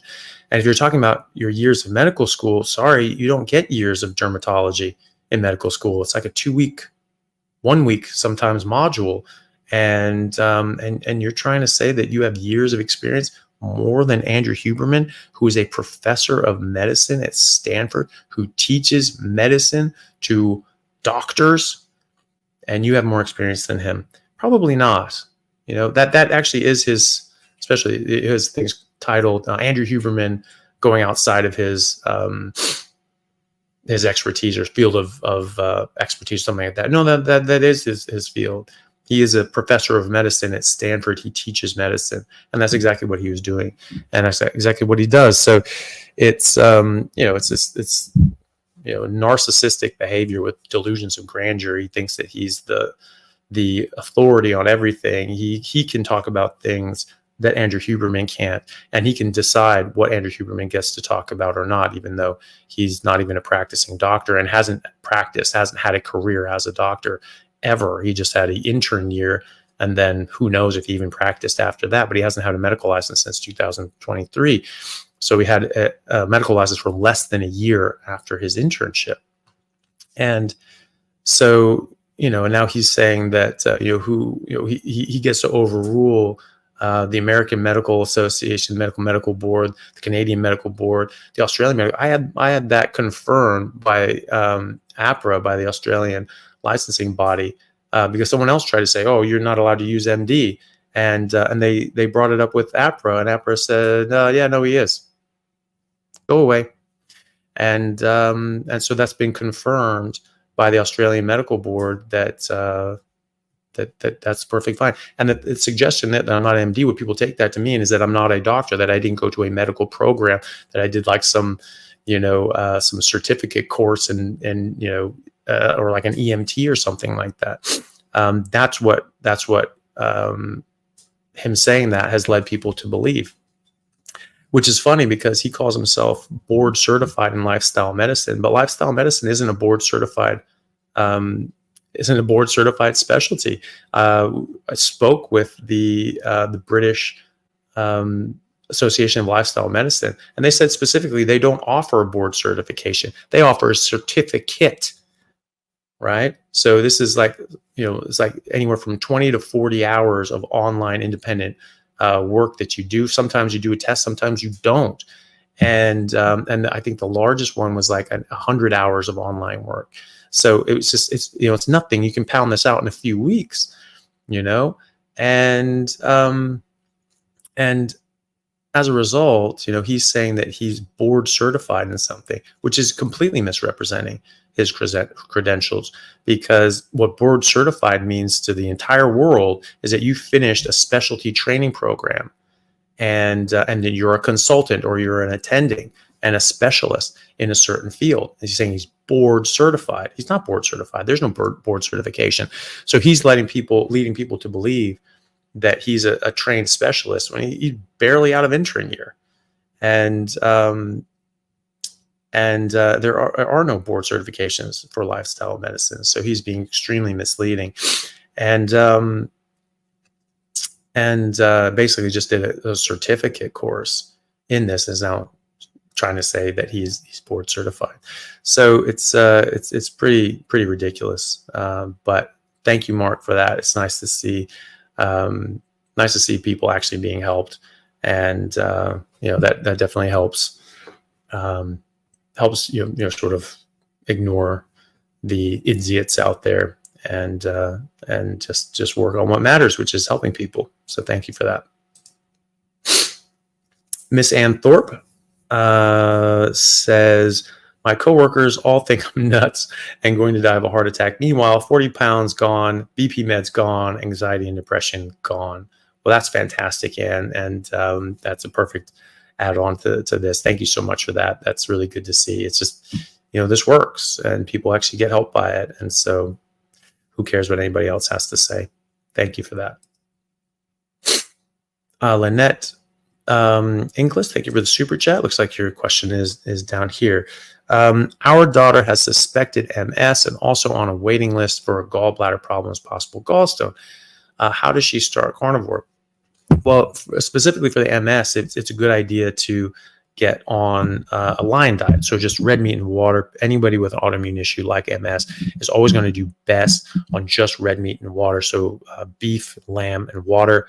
A lot of fat, especially for MS, because that's a demyelinating disease of the axons and the nerves that come down from the neurons, and so that's really important. Those are made out of fat and cholesterol, and so you need fat and cholesterol, and you want to be in ketosis too, because ketones cross the blood-brain barrier, reconstitute into fatty acids, and they make up the physical structures of your brain.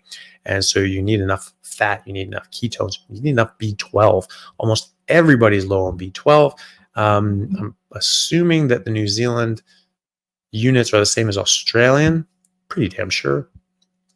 And the reference range can go from anywhere from like 130 to 130 to like 650, 700, 800, sometimes 1,000, but rarely. So what the hell is it? Where do you want to go? Well, and it's way above that. Anything below 400 can actually cause nerve damage and demyelinating on its own, even without MS.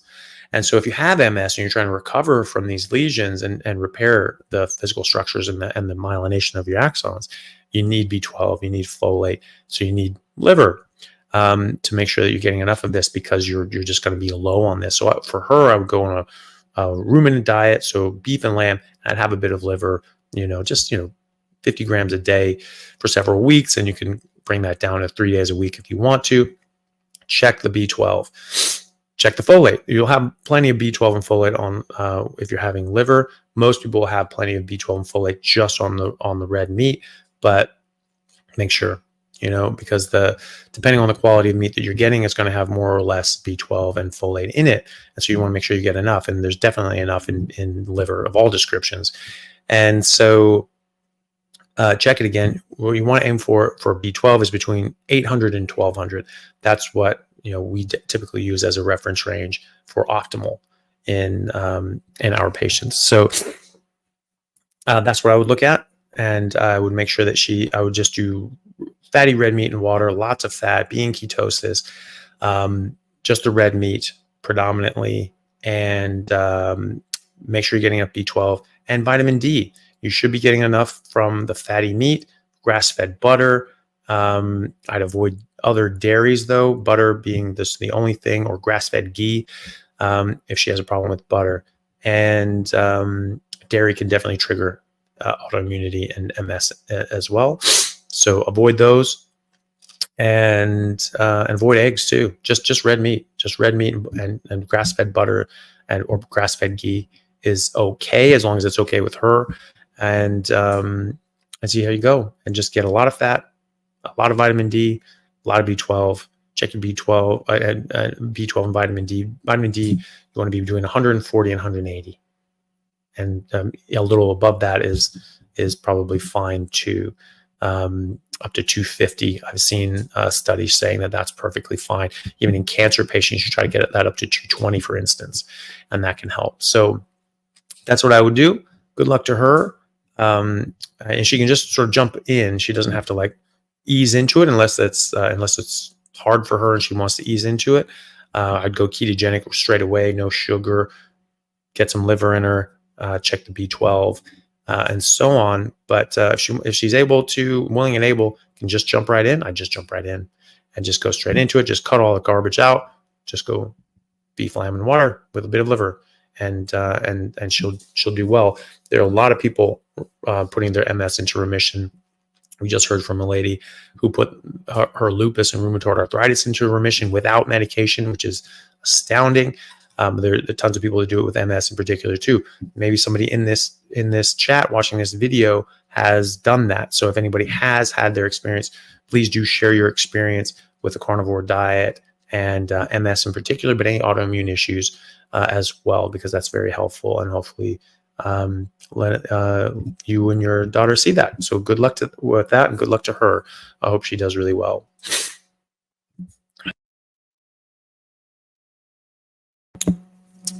Jeff Hardy, thank you for the super chat. 48-year-old male, no type 2 diabetes. Thanks, Carnivore. On the 1st of January this year, triglycerides are high. Last week went to the ER with pancreatitis.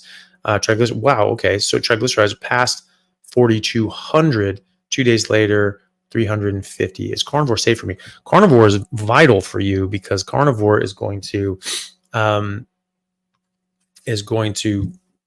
reduce your triglycerides. Your triglycerides can go up for other reasons, but you're at least eliminating out some of the causative factors of triglycerides, like sugar, things like that, sugar, carbs, alcohol, these sorts of things. And so those are major issues with triglycerides. Stress can jack up your triglycerides. Poor sleep can jack up your triglycerides. So those are very important to address as well. 4,200, that's abnormally high. And so, there's probably something else going along there with it. But it's but carnivore, yeah, I think it would be very important because, and please, people do, share in the comments, in the live chat and in the comments as well, what your triglycerides has done. People, invariably see, as long as they get their stress and their sleep on point as well, their triglycerides come down massively and their HDL go up as well when they go on a carnivore diet. There are a few odd people that still have, triglycerides of like 200, 300 or something like that when they go on this, but these are the people that are super high stress, very poor sleep, all that sort of stuff. And then when they get out of that stressful situation, be able to fix their stress and their sleep, that just comes right down. So it's, you're not going to get 4,200 from something like that. I mean, I've never heard of anybody in extremely stressful situations or poor sleep getting that. There's something else going on there too, but it's not carnivore. Yeah, I do think carnivore is safe in this circumstance. I think it's actually probably going to really be helpful because it's going to eliminate out a lot of the causes of high triglycerides and should help lower your triglyceride levels as well. So good luck with that. That's quite scary, but I'm glad you're doing better. Good luck. Lisa C, thank you very much for the generous super chat. It's very kind of you. Thank you, Dr. C. In honor of your amazing sister, Rosalind, will you please say some encouraging words to my sister, Amy, who is 5 weeks into carnivore? Thanks again. Well, thank you very much, Lisa. I appreciate that. And you are welcome. Well, Amy, congratulations. Good. I'm really glad that you started carnivore. It's, it takes a lot of courage to try to change, change your diet dramatically and try something new. Hopefully you're feeling better, but like so many other people, this is something that can really revolutionize your life and your health and improve things in many ways. So just keep going with it. You're sort of getting into that really sweet spot where you're got all this garbage out of your system and you start feeling better and better and better, and your body composition is going to start changing more rapidly. You're going to start feeling better and better. You're going to have less and less cravings. If you do have cravings, just eat more fatty meat. And and so you're going to be getting into some of the more exciting times of going carnivore, which is just going to feel like a superhuman, better than you ever have in your life. So it's going to get better and better from here. So that's something to look forward to. Make sure you're eating enough. Make sure you're getting enough sleep. Make sure you're addressing stress as well as you can, and you should be doing better and better as you go. I'm just going to do one thing. Sorry, the cat wants to go out. I'm just going to let him out real quick. Okay. So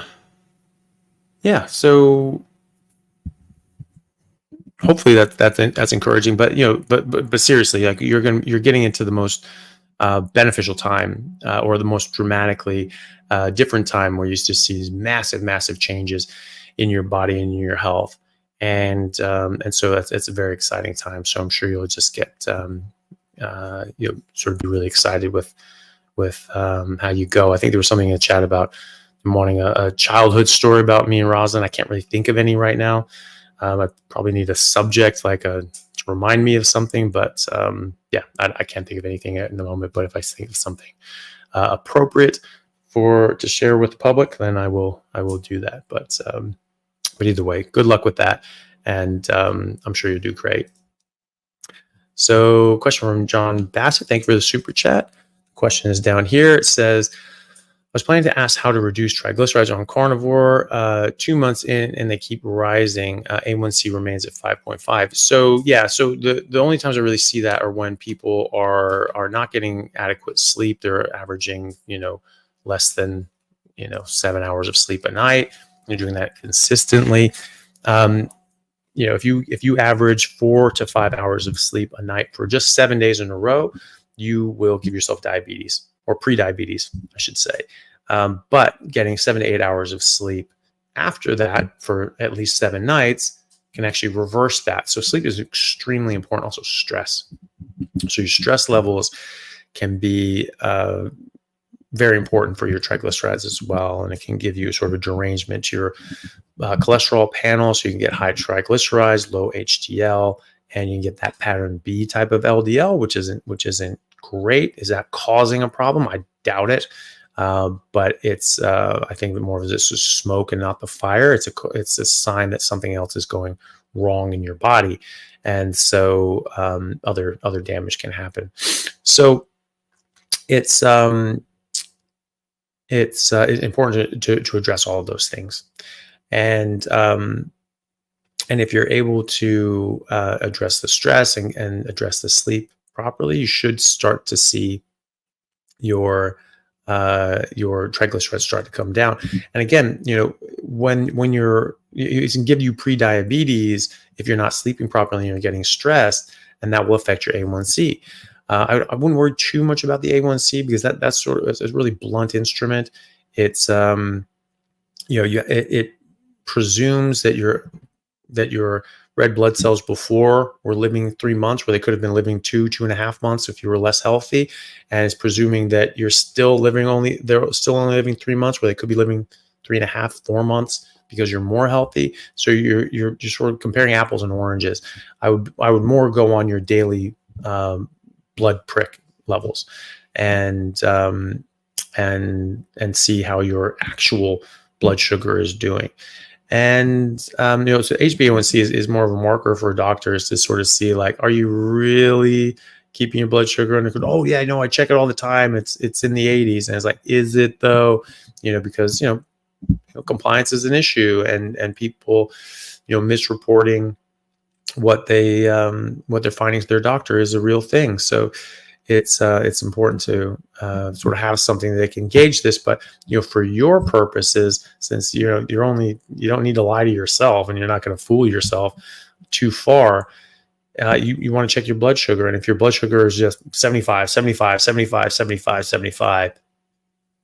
your HbA1c is not indicating what your blood sugar actually is on average. So I wouldn't worry about it. But if you are stressed out and you are raising your cortisol, you will be raising your blood sugar as well, and that can raise your A1C. And so just be mindful of that. So that's what I would address is the stress and sleep. Those are most commonly the problem when people have stubborn triglycerides early on. Good luck with that. It's a question from EAR, so ear. Dr. Chaffee, I'm a 43-year-old male with thalassemia minor. I've lived with this my whole life. Haven't had much issues, some fatigue sometimes. New to carnivore 40 days in. Can going carnivore help or hinder this? It's not going to hurt it. I have a number of patients with thalassemia, various thalassemias, and they all do fine. It's, remains to be seen how much that affects it. And from a positive manner, I've certainly on serial bloods, I've never seen it get worse. I haven't seen some of them get a bit better. Didn't like it just completely resolve it, but they some of them were less anemic, or had some were like borderline anemic, and now they were less borderline anemic. Those sorts of things. I don't think it's going to completely do away with the thalassemia. It's certainly not going to hurt it though. And can potentially help because you're just getting all the different sorts of things that you need. If you don't have enough B12, you're not going to be making your blood cells as well anyway. Almost everyone is low on B12. You don't have to have zero B12 to start getting too low blood levels. I see people that have their B12 level of 300-400 and even 500, and they're just sort of slightly lower on their blood numbers. Then you fix their B12, and all of a sudden just pops right back up. Great. So the people weren't necessarily floridly anemic, but you don't need to be. You just need to have less than your body actually wants. And if you have something like thalassemia, obviously you're working behind the 8 ball anyway, and so you just need to optimize things. So it's not going to hurt. It's definitely not going to hurt. And it can definitely help as well. And just by simply getting all the nutrients that you need, even if it does nothing else, that's still going to improve things. So good luck with that. Lena, thank you for the super chat. What's the science behind more fat shaping women's body differently? Does this only happen if you gain weight in general? Just trying to understand that question properly. The science behind more fat shaping women's body differently. I'm guessing what you mean. There's like different fat distributions on male and female bodies. and how that affects things. Well, there's different hormones that can affect that. Cortisol can affect things differently. You sort of get that central adiposity. And then if you have different amounts of testosterone or estrogen, you can deposit fat in different areas, and this is typically why you see sort of different fat distributions on men versus women, and that's for hormonal reasons. But I'm trying to understand, does this only happen if you gain weight in general? I may not be understanding your question completely, but there are different distributions, fat distributions in men and women, and different sort of hormonal patterns. And so, if you see someone sort of depositing fat in a certain way, it could be because they have too high of cortisol. It could be that they have something else that's going wrong, and so but at the end of the day, when you're just eating fatty meat and only drinking water, your body's going to normalize your hormones. And for any person, so men and women, it's not just going to give you a whole bunch of testosterone. It's not going to just give you a whole bunch of estrogen. It's going to optimize your hormones for you as an individual. Whatever your genes and genetics dictate is optimal. And so that should go with weight loss and gain too. You should sort of lose these stubborn areas of fat. Sometimes it takes a bit longer than others, and then exercising is very important too. Okay, so when you're saying, because I hear the more butter you eat makes you have bigger proportions on a woman. I haven't heard that. I don't know why that would be one way or the other. I mean, if you're eating more fat in general, you're going to improve your hormones in particular, and so that could help. The different hormone distribution that we have dictate our secondary sexual characteristics, such as the sort of broader shoulders in men and the narrower waist. We're getting that V shape. Vitamin D is very important for that. So if you don't have enough vitamin D during adolescence, men will have more trout shoulders, and women will be more stick-like as well. So they won't have that curvy hourglass figure. That's the classical, female form. That's vitamin D. That's and hormones. So it's vitamin D is a major part of that. Vitamin D is a hormone, and so when you're eating enough fat and you're getting enough cholesterol and you're getting enough hormones, you're going to vitamin D, and then you're going to distinguish out into those forms. How much does that help when we're an adult? Not as much as when you're an adolescent, because your bones are solid now, and so you might put on little bits of fatty deposits and muscles and this, that, and the other, but the hips and the structures of the waist and all that sort of stuff are already formed. They're probably not going to change all that much, but you never know. It could change a little bit anyway, but the bones aren't going to really change if the growth plates are closed. But it's probably a hormonal thing, with the butter, but that's just going to be fat in general, and you just want enough hormones. And so, as far as fat deposition, I mean, it's just got to help you just put on healthy weight in general. And sometimes people are underweight and they don't have enough fat. You do need some subcutaneous fat that's actually healthy. And so eating those sorts of things can just get you the right amount and the right proportions, hopefully, and getting enough butter and enough fat is important to do that. So hopefully that sort of answered your question, but I still feel that it probably didn't, but hopefully it did.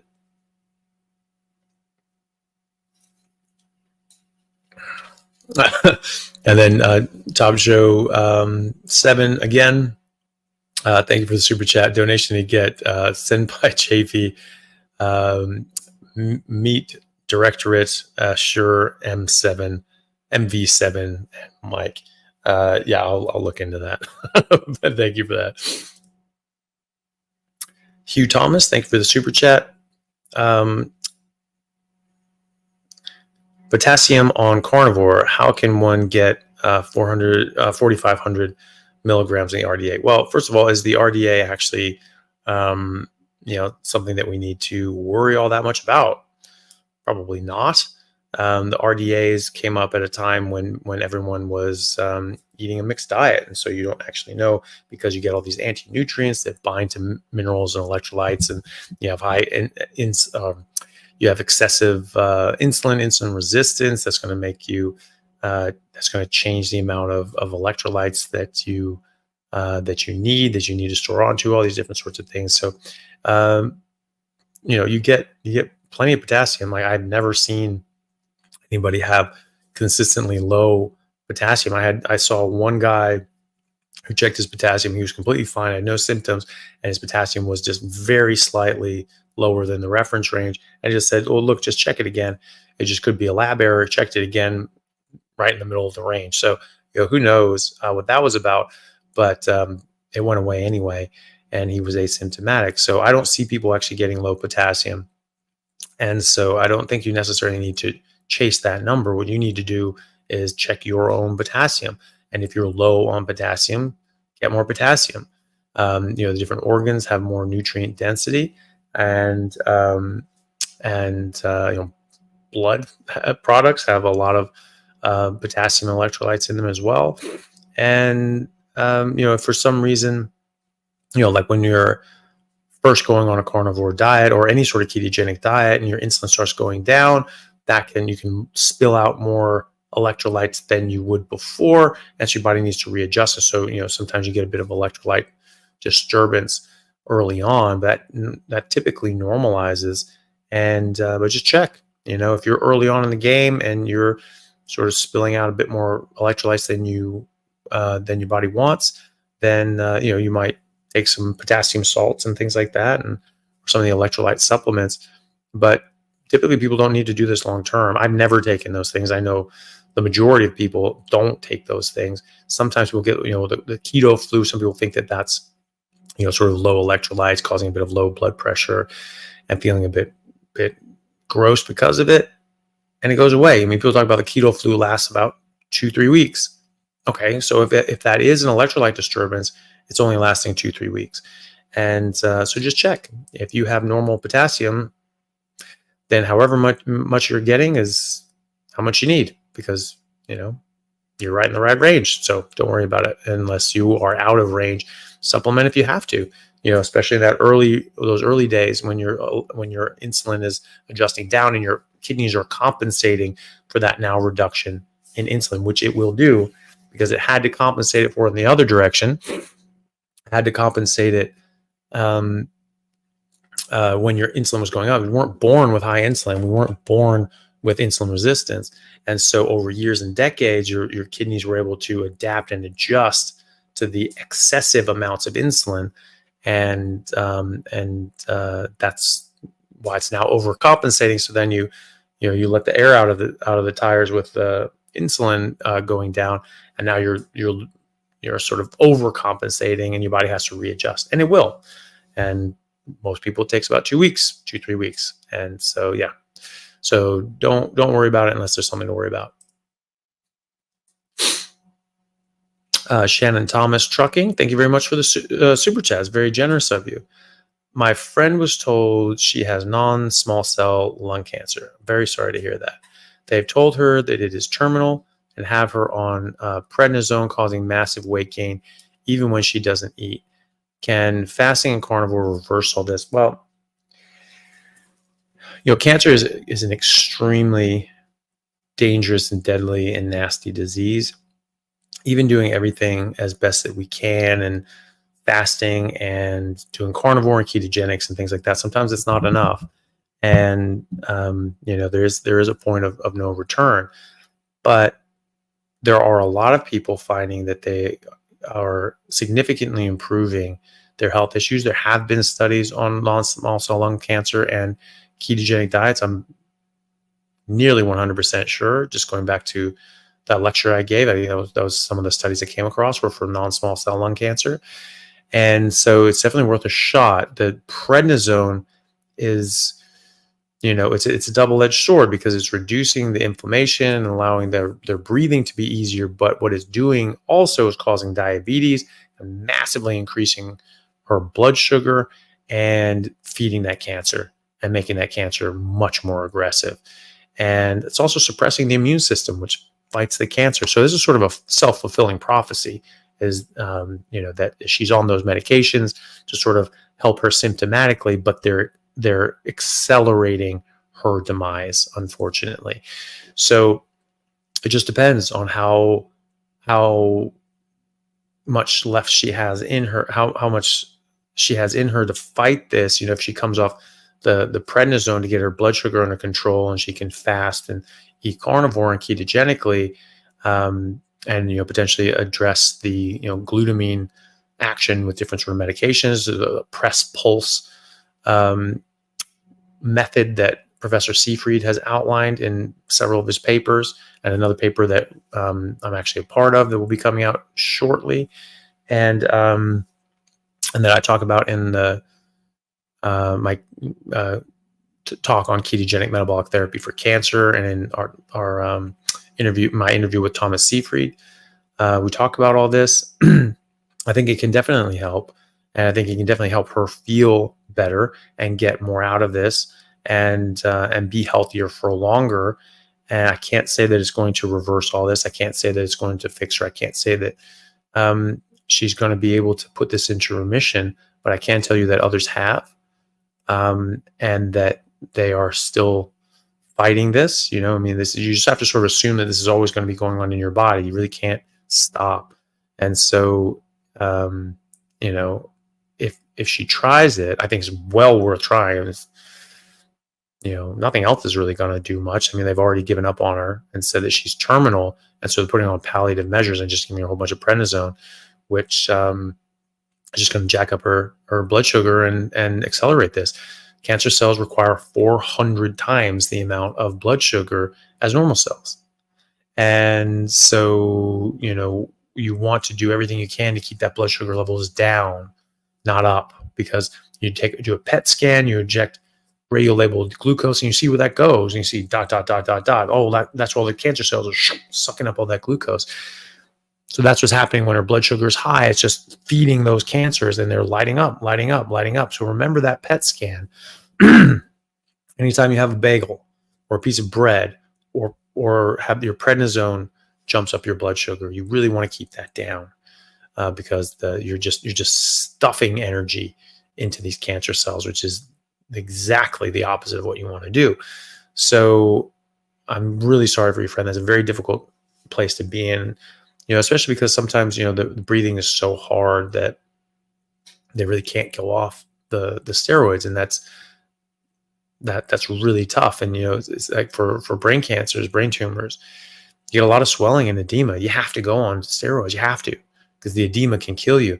Then you do the surgery, you cut out the tumor, and then you have them on steroids for another, several days in a weaning dose. And then you come off of them. When that swelling's down, you've taken out the tumor. So now it's not causing swelling anymore. So you can get them off the steroids. You don't keep them on for very long, if possible. And then you do radiation that causes more swelling. So you put them back on steroids, and then you're sort of going down that rabbit hole. But it's something that in certain circumstances, when you have brain edema or you have so much edema in your lungs that you can't breathe, that sometimes these are necessary evils. And the fasting and carnivore diet, being at least ketogenic, so you're not adding fuel to that, I think is definitely going to be a net positive. And hopefully it reduces the swelling down enough as well that she can come off the prednisone and not be so horribly symptomatic that she's miserable or putting herself in danger of respiratory failure. Hopefully that's the case. And if it is, and she can really attack this with, getting her GKI below 2 or below 1, if possible, with a combination of a ketogenic carnivore diet, liver, organs, some restricted eating, and some fasting, hopefully that is enough to start turning the tide back the other way. There are people who have done that, and it's a growing body of them. And there's a growing body of experimental literature of randomized controlled trials and interventional trials that may be controlled but not randomized, self-selected trials, etc., that that are doing extremely well. And there's more and more. There are more and more of these studies showing that. So good luck to your friend. Hopefully she gets a lot of improvement by going carnivore. Hopefully she's able to get off the prednisone, and hopefully she's able to turn this around. And I think we're all praying for her. So good luck with that. Good luck to her. And have her watch, and you watch my videos on ketogenic metabolic therapy and my interview with Professor Thomas Seyfried, Seyfried. Those are very important ones to know about. Good luck. Nick Buis? Nick, anyway, thank you very much for the super chat. Hi, Dr. Chaffee. Thanks for all you do.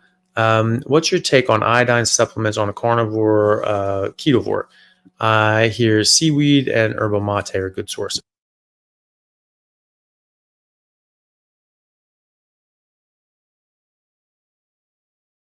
Well, seaweed probably is because it comes from the ocean.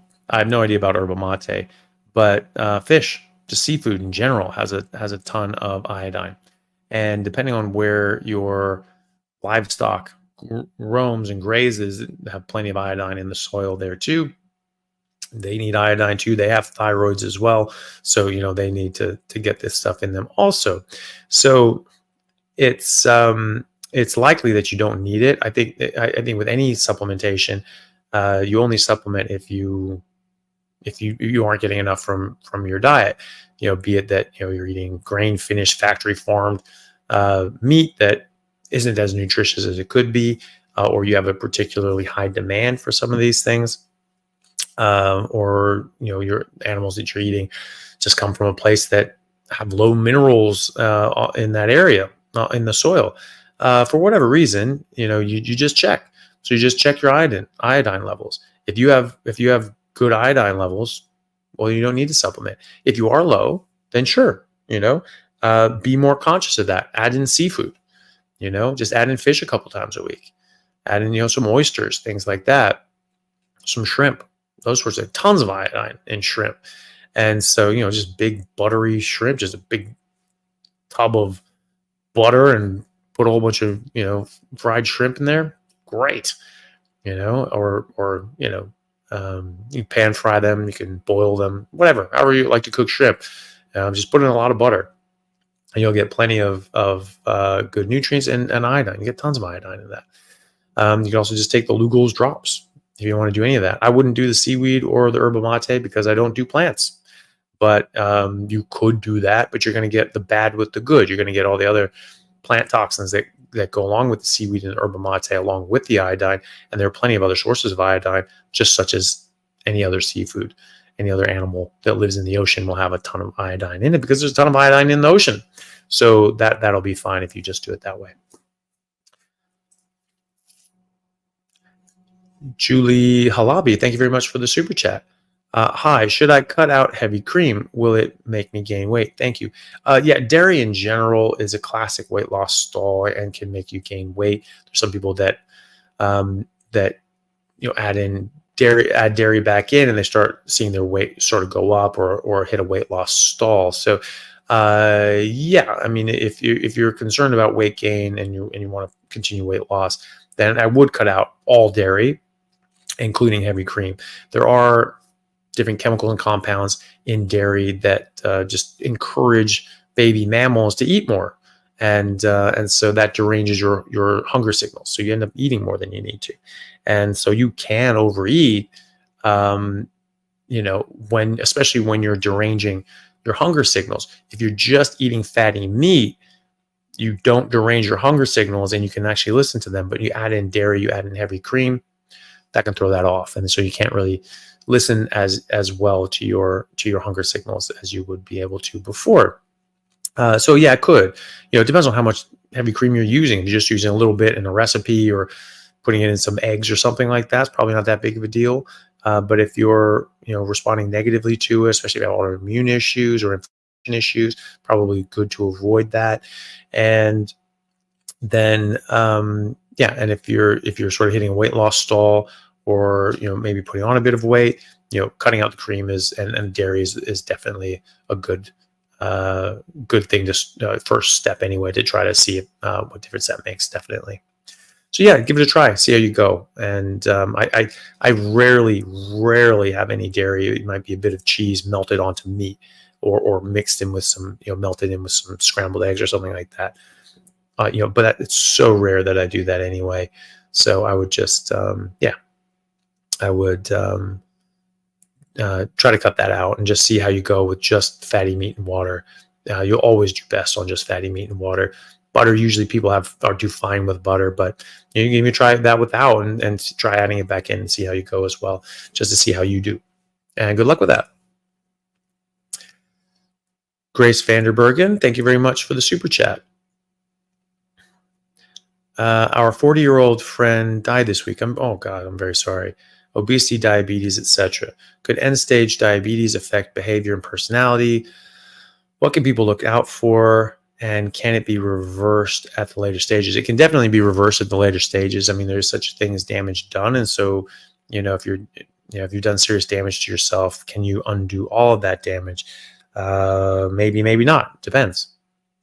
Can it affect your behavior and personality? Well, yeah, but in a lot of ways. It can, it can just make you feel unwell and tired and stressed out. And when you're in that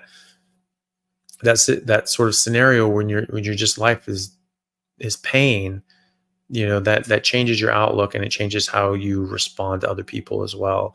And so, if your friend died at 40, I mean, they were in a really bad place for quite some time. And, being in pain for that long can be very difficult. And so that can definitely change your behavior and your personality. There's also the case that it affects your brain chemistry as well. And you can get insulin resistance of the brain. This is now why Alzheimer's is being called type 3 diabetes.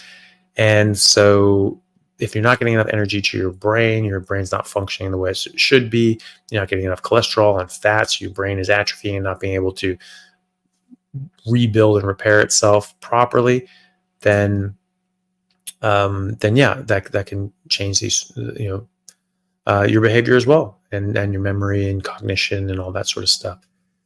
So yeah, you can definitely reverse diabetes. You can definitely reverse type 2 diabetes, and even very serious end stage sequelae of type 2 diabetes, or even type 1 diabetes, when you get better control. Dr. Gary Feck, he showed this. He's an orthopedic surgeon, and he did amputations for diabetics. And so he's cutting off feet and toes and legs and things like that, which is really nasty surgery to do. It's not a fun surgery, for the doctor as well as the patient. It's pretty jarring to actually sever limbs and hear that limb just clunk flunk into a trash can. It's just like, goodness, it's a pretty startling thing to have to do. And but he found, that's what he found, low carb carnivore diets as well, is because he could reverse people's diabetes, and he was making it so people didn't need to get amputations anymore, or at least significantly reduce the extent of their amputations. So this can reverse a lot of serious end stage damage. I speak to a lot of ophthalmologists who are discovering ketogenic carnivore diets, some who have been using it for well over a decade, and reversing diabetic retinopathy, reversing macular degeneration. These are things that aren't supposed to be reversible, and yet they are. And even in some cases, reversing or mitigating cataracts and improving cataracts. That's not supposed to happen. None of this is supposed to happen, and yet it's happening. And kidney disease, diabetic nephropathy, that's one of the leading causes of chronic kidney disease. That's reversing. People are reversing and improving their kidney function by going on a ketogenic carnivore diet. So yes, you can reverse a lot of damage that you do to your body by changing your diet like this. There's going to be some damage done. Like Gary Fettke found you could reverse some issues to the point that you didn't need amputations, and other times you needed some amputation but just not nearly as much. Okay, so that improved a lot, but there was some permanent damage done. So something to remember, there can be permanent damage done, but your body can heal from so much. It can recover from so much if you give it the right materials and you put it in the right positions and you get rid of all this poison that we're dumping in our bodies. I'm very sorry to hear about your friend. Hopefully other people can use his life and his unfortunate death as an example on how to not do that and how to improve their lives so that they don't have to go through and suffer the way that he did. And I'm very sorry that happened, and I'm sorry that they weren't able to, come around to this and fix it before it was too late. Nav, thank you very much for the super chat. Hi, Doc. Any tips for teeth grinding during sleep? I might have sleep apnea, which could be the cause. I think we saw this earlier. Maybe that got repeated, or maybe you just got impatient with me and asked it again. It happens. But I think we already sort of addressed that. So we go back to that answer. Basically, wear a mouth guard and get checked for sleep apnea on a sleep study to see what's going on. Maybe get somebody to look up your nose and see if there's a deviation in your septum to see if that might be able to be fixed and help your sleep apnea or snoring as well. And good luck with that. Rick Diaz, thank you very much for the super chat. Carnivore for 6 months, down 35 pounds. I'm 47. Still high blood pressure, 160/110. My doc wants to put me on amlodipine until root cause is found. Should I fill and take it? Well, first of all, congratulations. That's absolutely fantastic. That's a huge amount of weight loss. And I'm sure a lot of other health issues have been improved as well.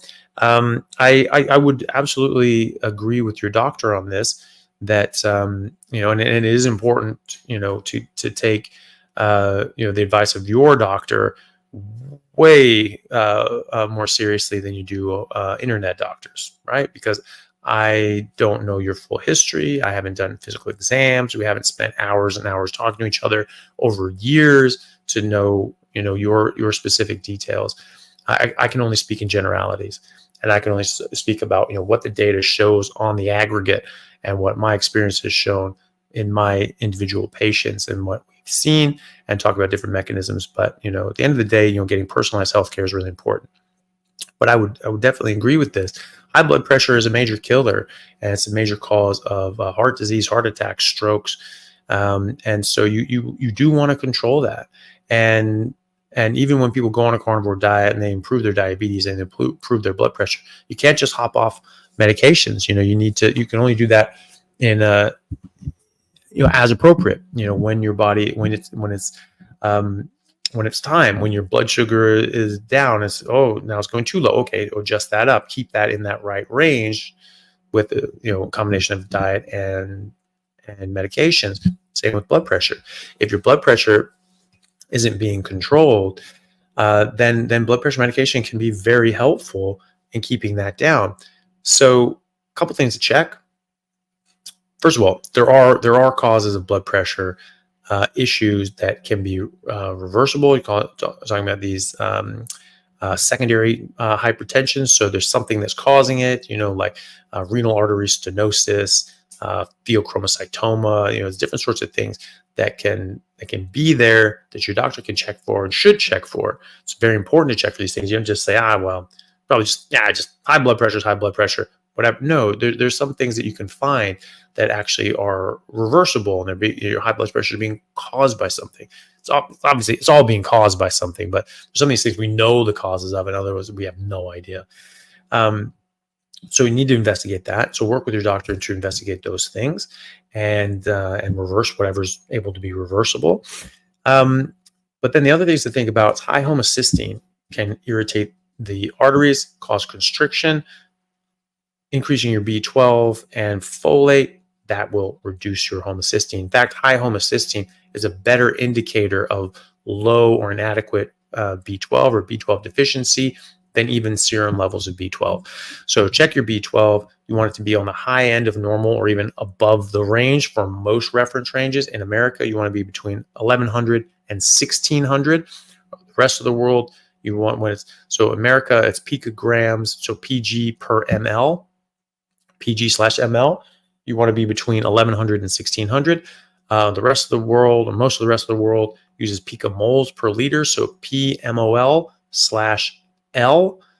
and you want to have between 800 and 1200 if it's picomoles per liter.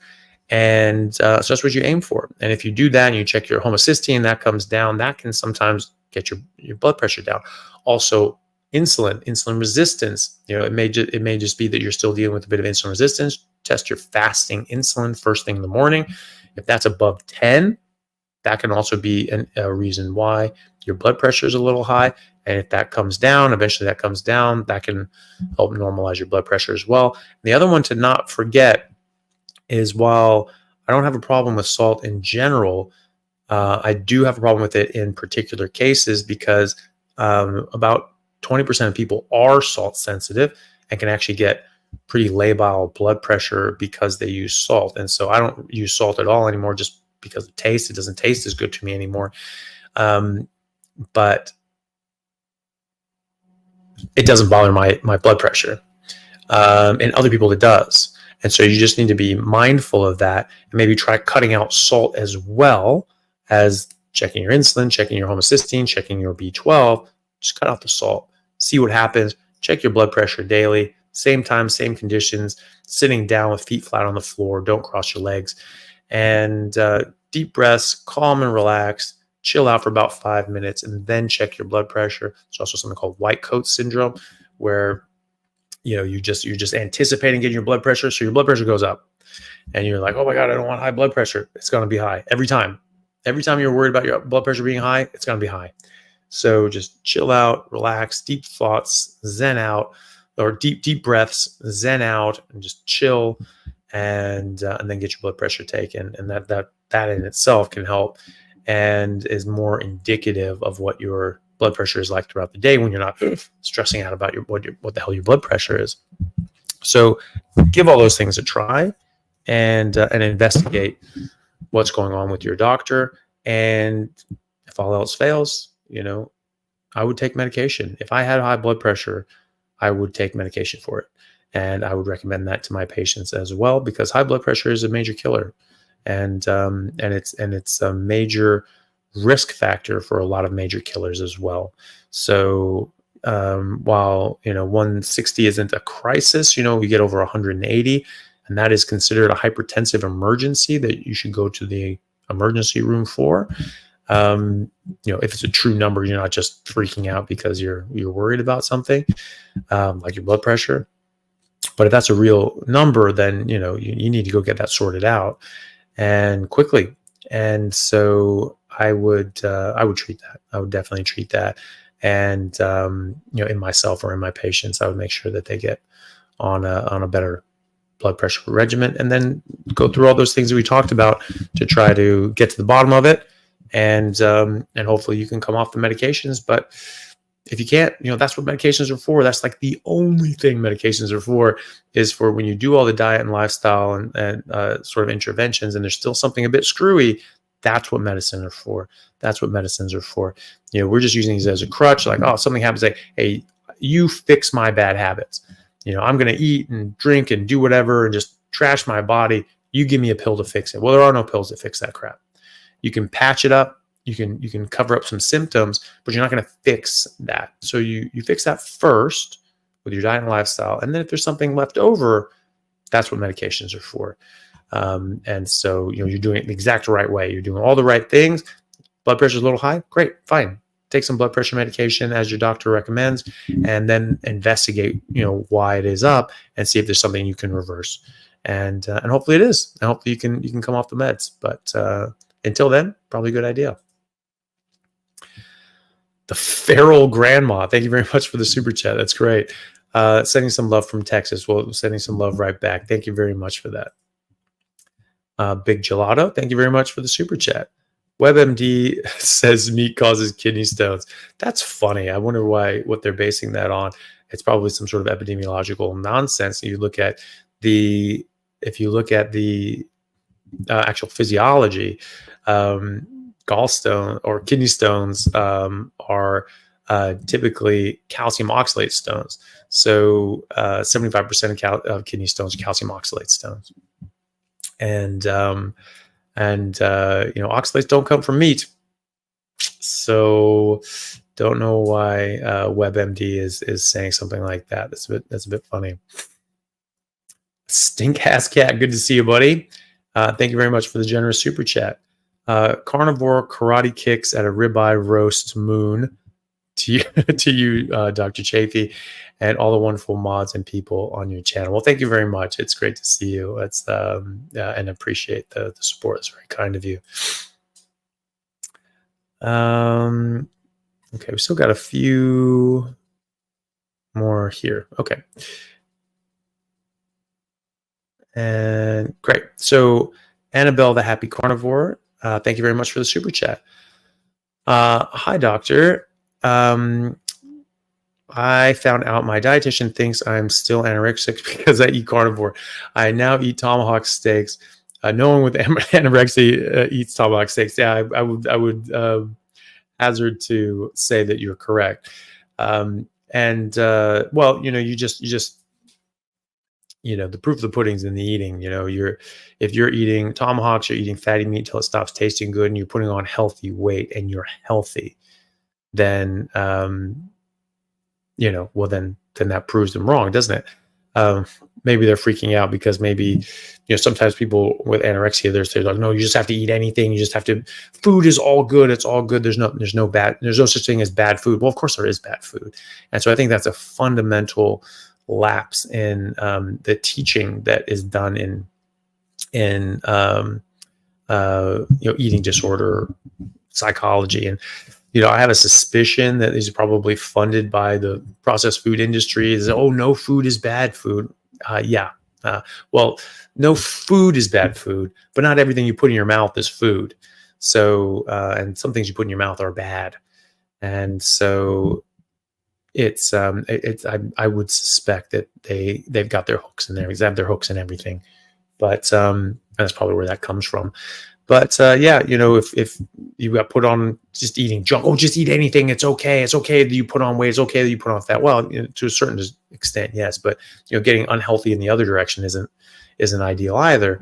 And so if somebody tells them to, well, you're anorexic, so you just need to eat and get fat and just love it, and big is beautiful and all that sort of stuff. Well, it's better than dying of anorexia, sure, but it's it's not the best that you can do. And so if you're going carnivore now and you're losing weight, they're like, oh my God, you're losing weight. And it's just like, well, no, I'm losing unhealthy weight. I'm putting on healthy weight. Get a DEXA scan, show your body composition. And so that, in 3 months time, 6 months time, you've lost excess body fat and to a healthy degree, and you've put on lean body mass and bone density. Or if you're underweight and you're just putting on lean body mass and bone density, and just be like, well, look, I'm not anorexic. I'm eating big tomahawks. I'm eating more calories a day than you are. And so, I'm not anorexic. But that's a bit unfortunate that they think that. But hopefully, just leading by example will show them that maybe they're looking at that they definitely are looking at this the wrong way. So good luck with that. I'm really glad to hear that you're doing so much better and recovering from anorexia. It's a very difficult illness, and you're doing great. You're eating big tomahawks, so that's always an improvement. So good job. Savine, thank you very much for the super chat. What's the difference between HDL and LDL and their role? Excellent question. That's not I'm probably not the best to answer that, but they all have the major roles of HDL and LDL is they're transport molecules. They're transporting fat, lipids, and cholesterol around the body and transporting them to and from the liver, from your fat cells to your liver, from your liver to somewhere else, and then back to your liver again.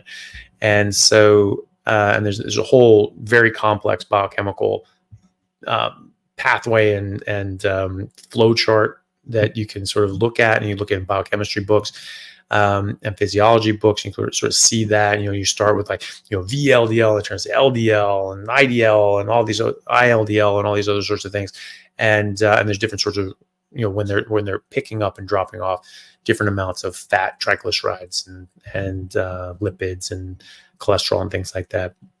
So it's quite complex, but that's the main role, is they're just transporting fat around the body.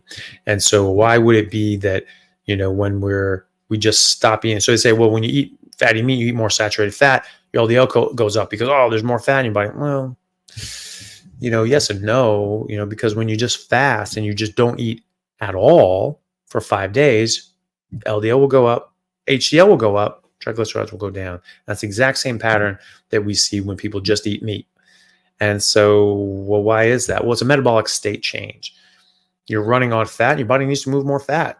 Your fat can't just freely move around the body. It has to be carried and transported in HDL and LDL.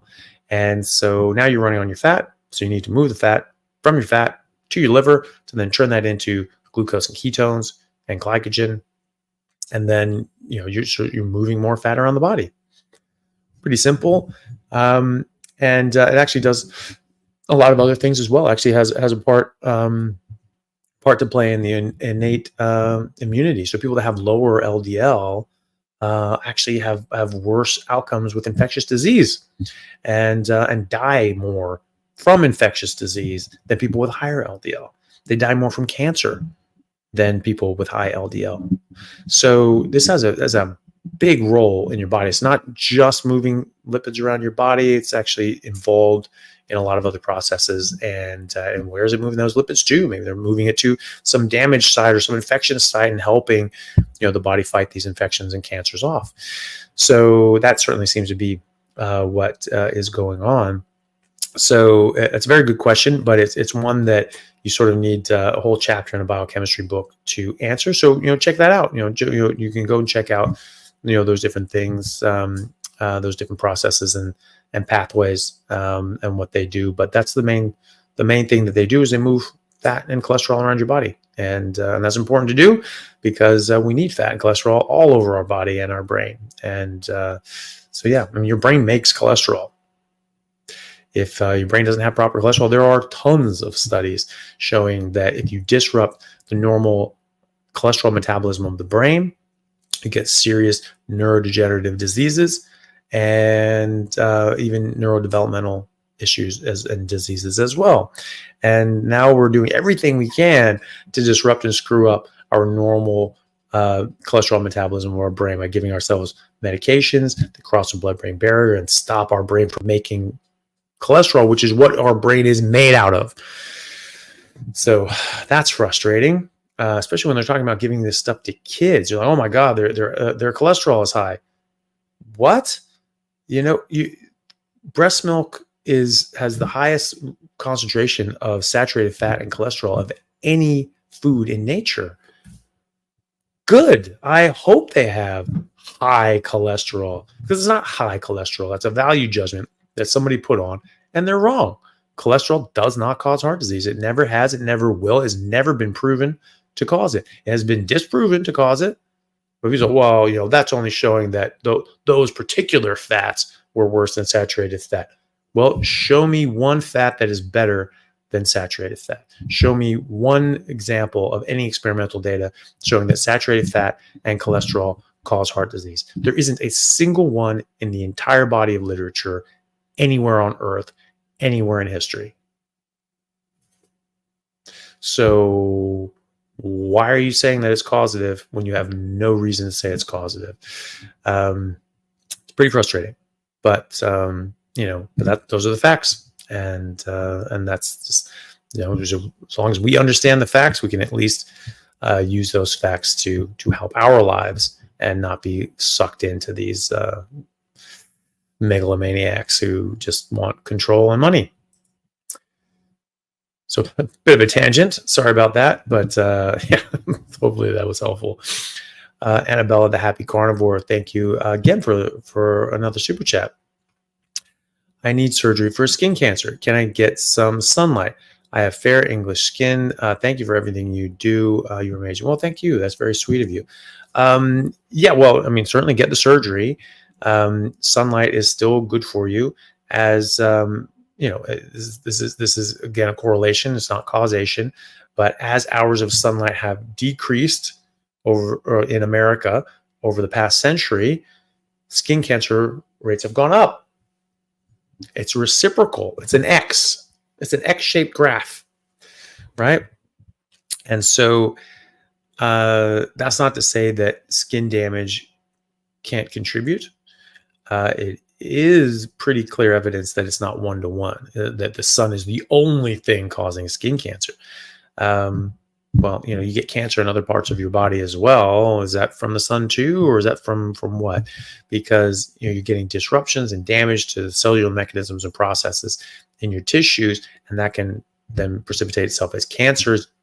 From 100% of them of known cancers are from damaged mitochondria. So you're getting damaged mitochondria in the skin. You can get damaged mitochondria from the sun, but in fact, being in the sun actually improves mitochondrial function.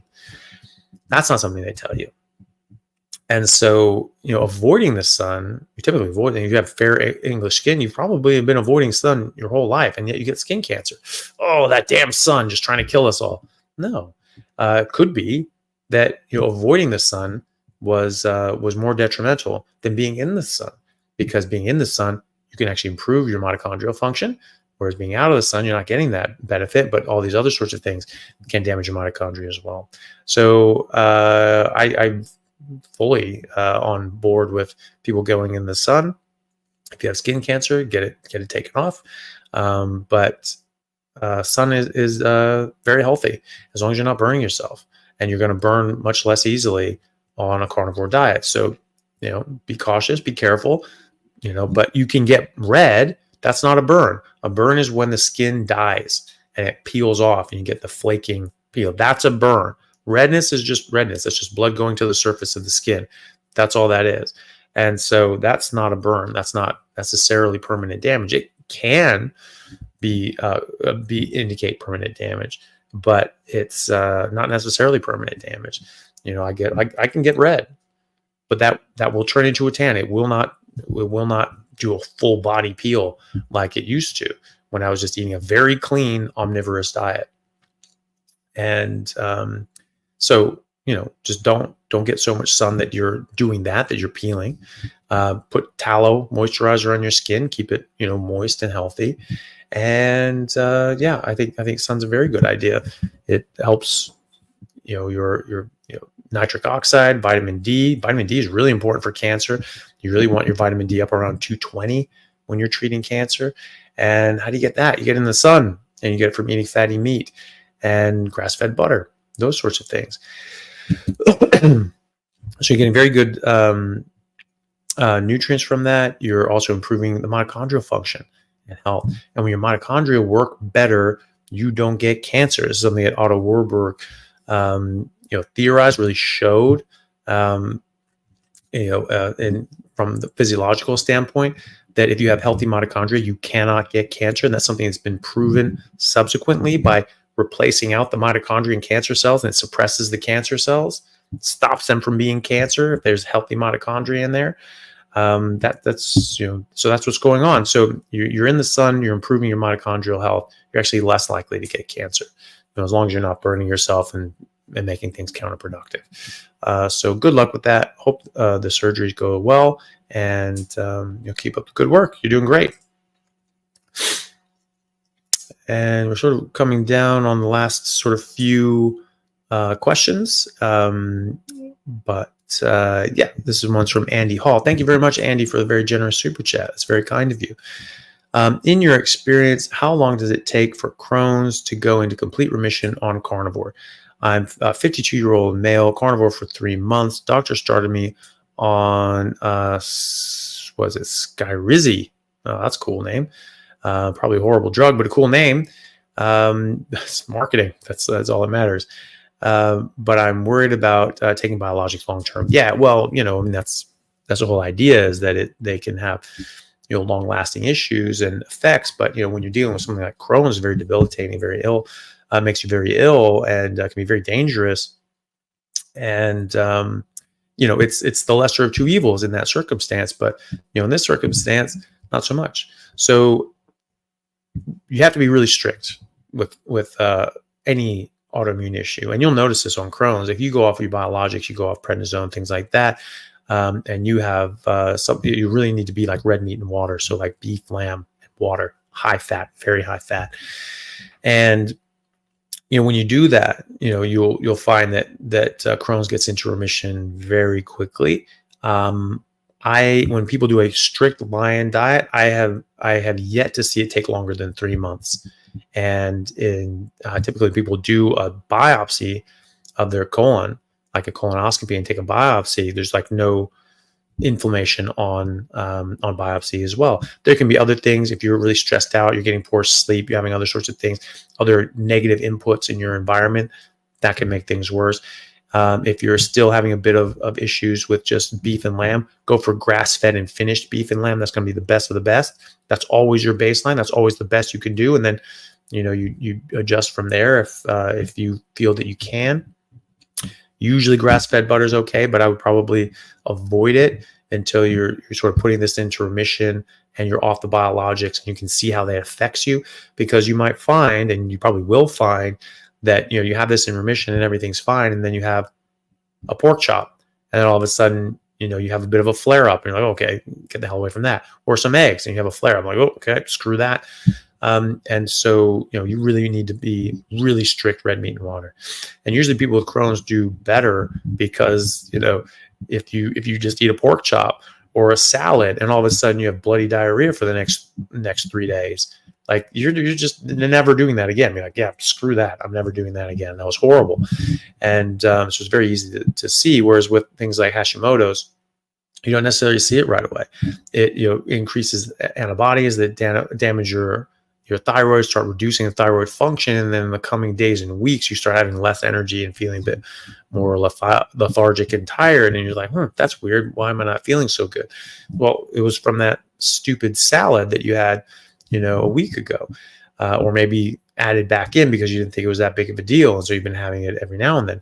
And so they can be less strict with something like Hashimoto's, whereas with Crohn's, you see it right then. Same with rheumatoid arthritis. Like, you're going to know about it if you eat something your body reacts negatively to and starts creating more antibodies for. So just go really pure red meat and water, really high fat, 2 grams of fat to 1 gram of protein if you can. And if you've been in remission and you haven't had a flare up and everything's been fine for a few months, you can absolutely think about having a trial off of the biologics and see how you go. And actually I haven't really seen anybody have a flare up if they did that, if they just stuck with red meat and water. There are people that have been good for so long that they get complacent. They think, well, I can sort of eat outside of that, and then they have a big massive flare up, and it takes a long time for them to get out of that flare up. But as long as they stay on just red meat and water, I've never seen anybody have a flare up otherwise. Things can be a bit worse with stress and poor sleep. So, that's important to remember as well. But, that aside, I mean, just, if you address that stuff and then just do red meat and water, and you've had no symptoms, for a month, 2 months, 3 months, definitely, definitely fair to try coming off the Skyrizi and see how you do. And you have a flare up and things go horrible, you can always go back on the meds. It's not like playing Russian roulette. It's not like this could kill you sort of thing. If you have a flare up, you go back on medication, fine. But you won't. I mean, the vast majority of people are able to put this into remission very quickly with a pure red meat and water diet, but it really does need to be strict. You slip outside of that, and unfortunately, you're just going to get things in your body, and your body's going to make antibodies towards them and react and damage your intestines, and you're going to have problems. So do the best you can just to stick to just red meat and water, and I think you do really well. So good luck with that.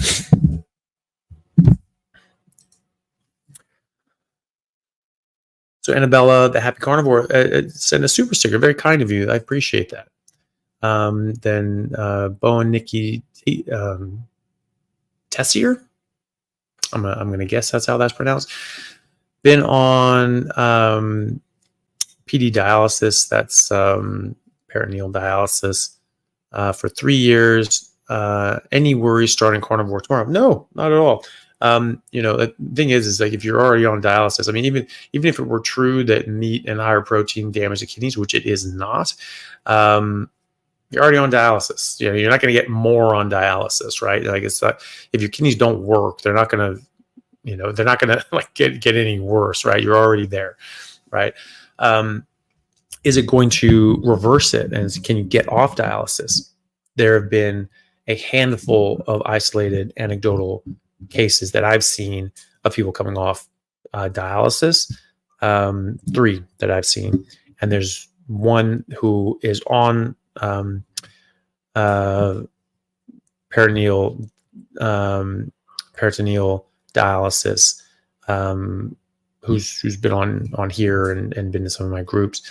And he was vegan for a number of years, and at the ripe old age of 32, he destroyed his kidneys and neurology, and he was actually bedridden and couldn't walk and couldn't use his phone because his hands wouldn't work, and he was on dialysis because of his vegan diet, which has just destroyed his health. And so anybody tells you the vegan diet is healthy, you can tell them that they're out of their damn mind. And any diet that doesn't provide you even basic nutrients is a bad diet. Like there's no two ways about that.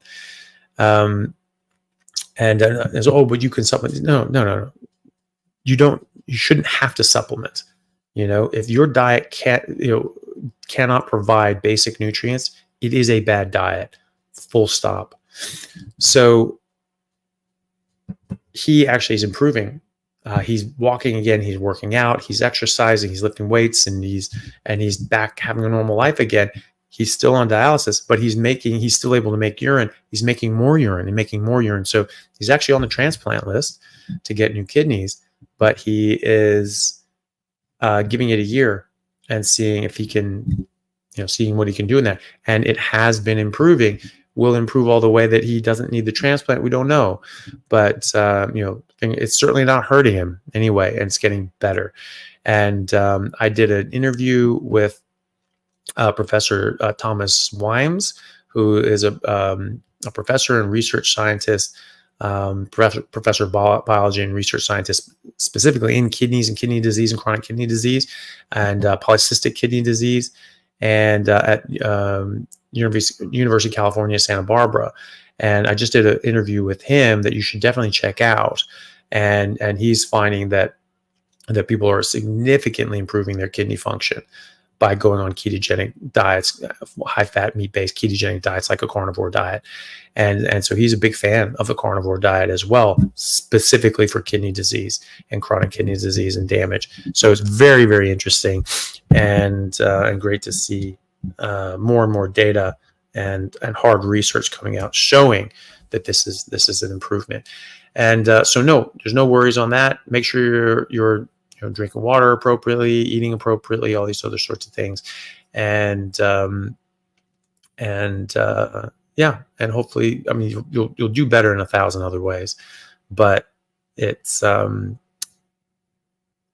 it remains to be seen how much benefit you get from your kidney function. I hope it works. I hope you get off dialysis and don't need a transplant or anything like that.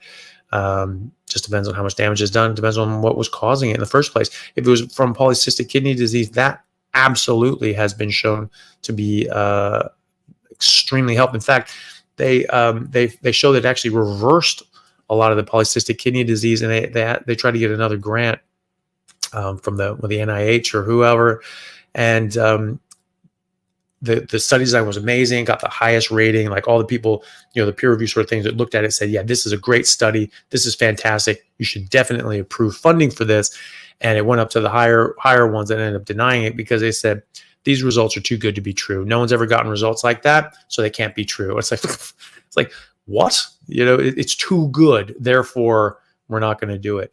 Well, that's why you test it, isn't it? You're not going to get anywhere if you just do the same, if you do the same thing that people have always done, you're going to get the results people have always gotten. We're trying something new. We're getting different results. Look at that. Let's test it. Let's study it. That's why we want a grant. And nope. Couldn't possibly be. Goodness. All right. But that's what they're showing is that, polycystic kidney disease is a major cause of kidney failure. Diabetes is the major cause of kidney failure. They both get taken out and can be reversed, actually reversed, with a ketogenic, high-fat, meat-based ketogenic diet like a carnivore diet. So good luck with that. I hope it goes really, really well for you, and then you just have nothing but good results, and hopefully your kidneys get better too. Fingers crossed. And my sister piping in saying that I'm using Elle's cup. Well, we live in the same house and we both use cups. So there you go. And it's a big cup, and I like big cups because I like to drink water. But she uses my cups anyway. She steals all my stuff anyway, so I can have the damn cup. Thank you very much. Low carb, low drama. Thank you very much for the super sticker. Sort of down into the thank yous and the stickers. So thank you all very much for the super stickers. Thank you, low carb, low drama. Thank you very much, Steve Large, for a very nice super sticker. And Ibrahim Berry, thank you very much as well. It's very nice to see you all here. Merrick Hudson, thank you very much. Very generous super sticker. Very kind of you. Thank you. I have a couple comments here from Rosalind again. What are you giving me grief for now? I hope you say thank you to Elle for letting you use her special Chaffee Woman cup. Yeah, well, I'm sure I have. And I'll be sure to remind her to thank me for using all my things that she steals without my permission. So thank you. Kevin Sylvan, thank you very much for stopping by and just saying hi from X. And so we're on X and Facebook and YouTube at the moment. So yeah, good to see everybody here. And I wonder actually how many people are watching from where actually. Just double check on YouTube thing here. What is that? Okay. And interesting. Okay. And yeah, and so we'll be in Rendezvous City Beef Roundup on the 23rd and the 24th of August. That'll be in Riverton, Wyoming. Before that, the week before that, I will be speaking at the Symposium for Metabolic Health in San Diego. So this will be the second year in a row that I'll be speaking there. And that's a great conference. It's very interesting. A lot of really, really good speakers and interesting talks there. Easy there. And so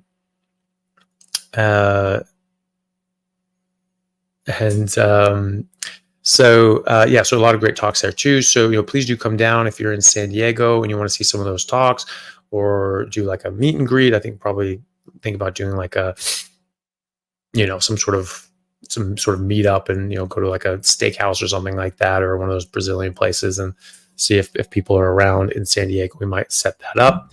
And then I'll be, the next week we'll be back in Wyoming. And so thank you all very much for coming on. And I think this is the last one there is, the super sticker from Zeus. So thank you all very much. It's been an absolute pleasure as always. Thank you all for the wonderful comments and chats. And hopefully people got a lot out of this. Please do leave a comment, like, and subscribe if you haven't already, if you like this sort of content and like my other videos. And please do share that with people and let them know, that there is a way that they can get better naturally, and they can just eat normal food for humans and live a normal human life. And please do leave a comment below if you have and see your experience with a carnivore diet. Tell us about how this has affected you and how it has helped you as well. Or, if you're struggling, do leave a comment and people can help. I try to answer questions when I can. I don't see all the comments, but if you're having an issue, you can just ask for help. This is a wonderful community. There are a lot of people that can help people through, different transition issues and people having different sorts of problems. There are so many people that have been through the exact same issue that you have been. There's nothing new under the sun. there are millions of people now that are doing this and have been doing this for a number of years. And so there's a lot of very experienced people that can help you along the way. So don't be afraid to ask.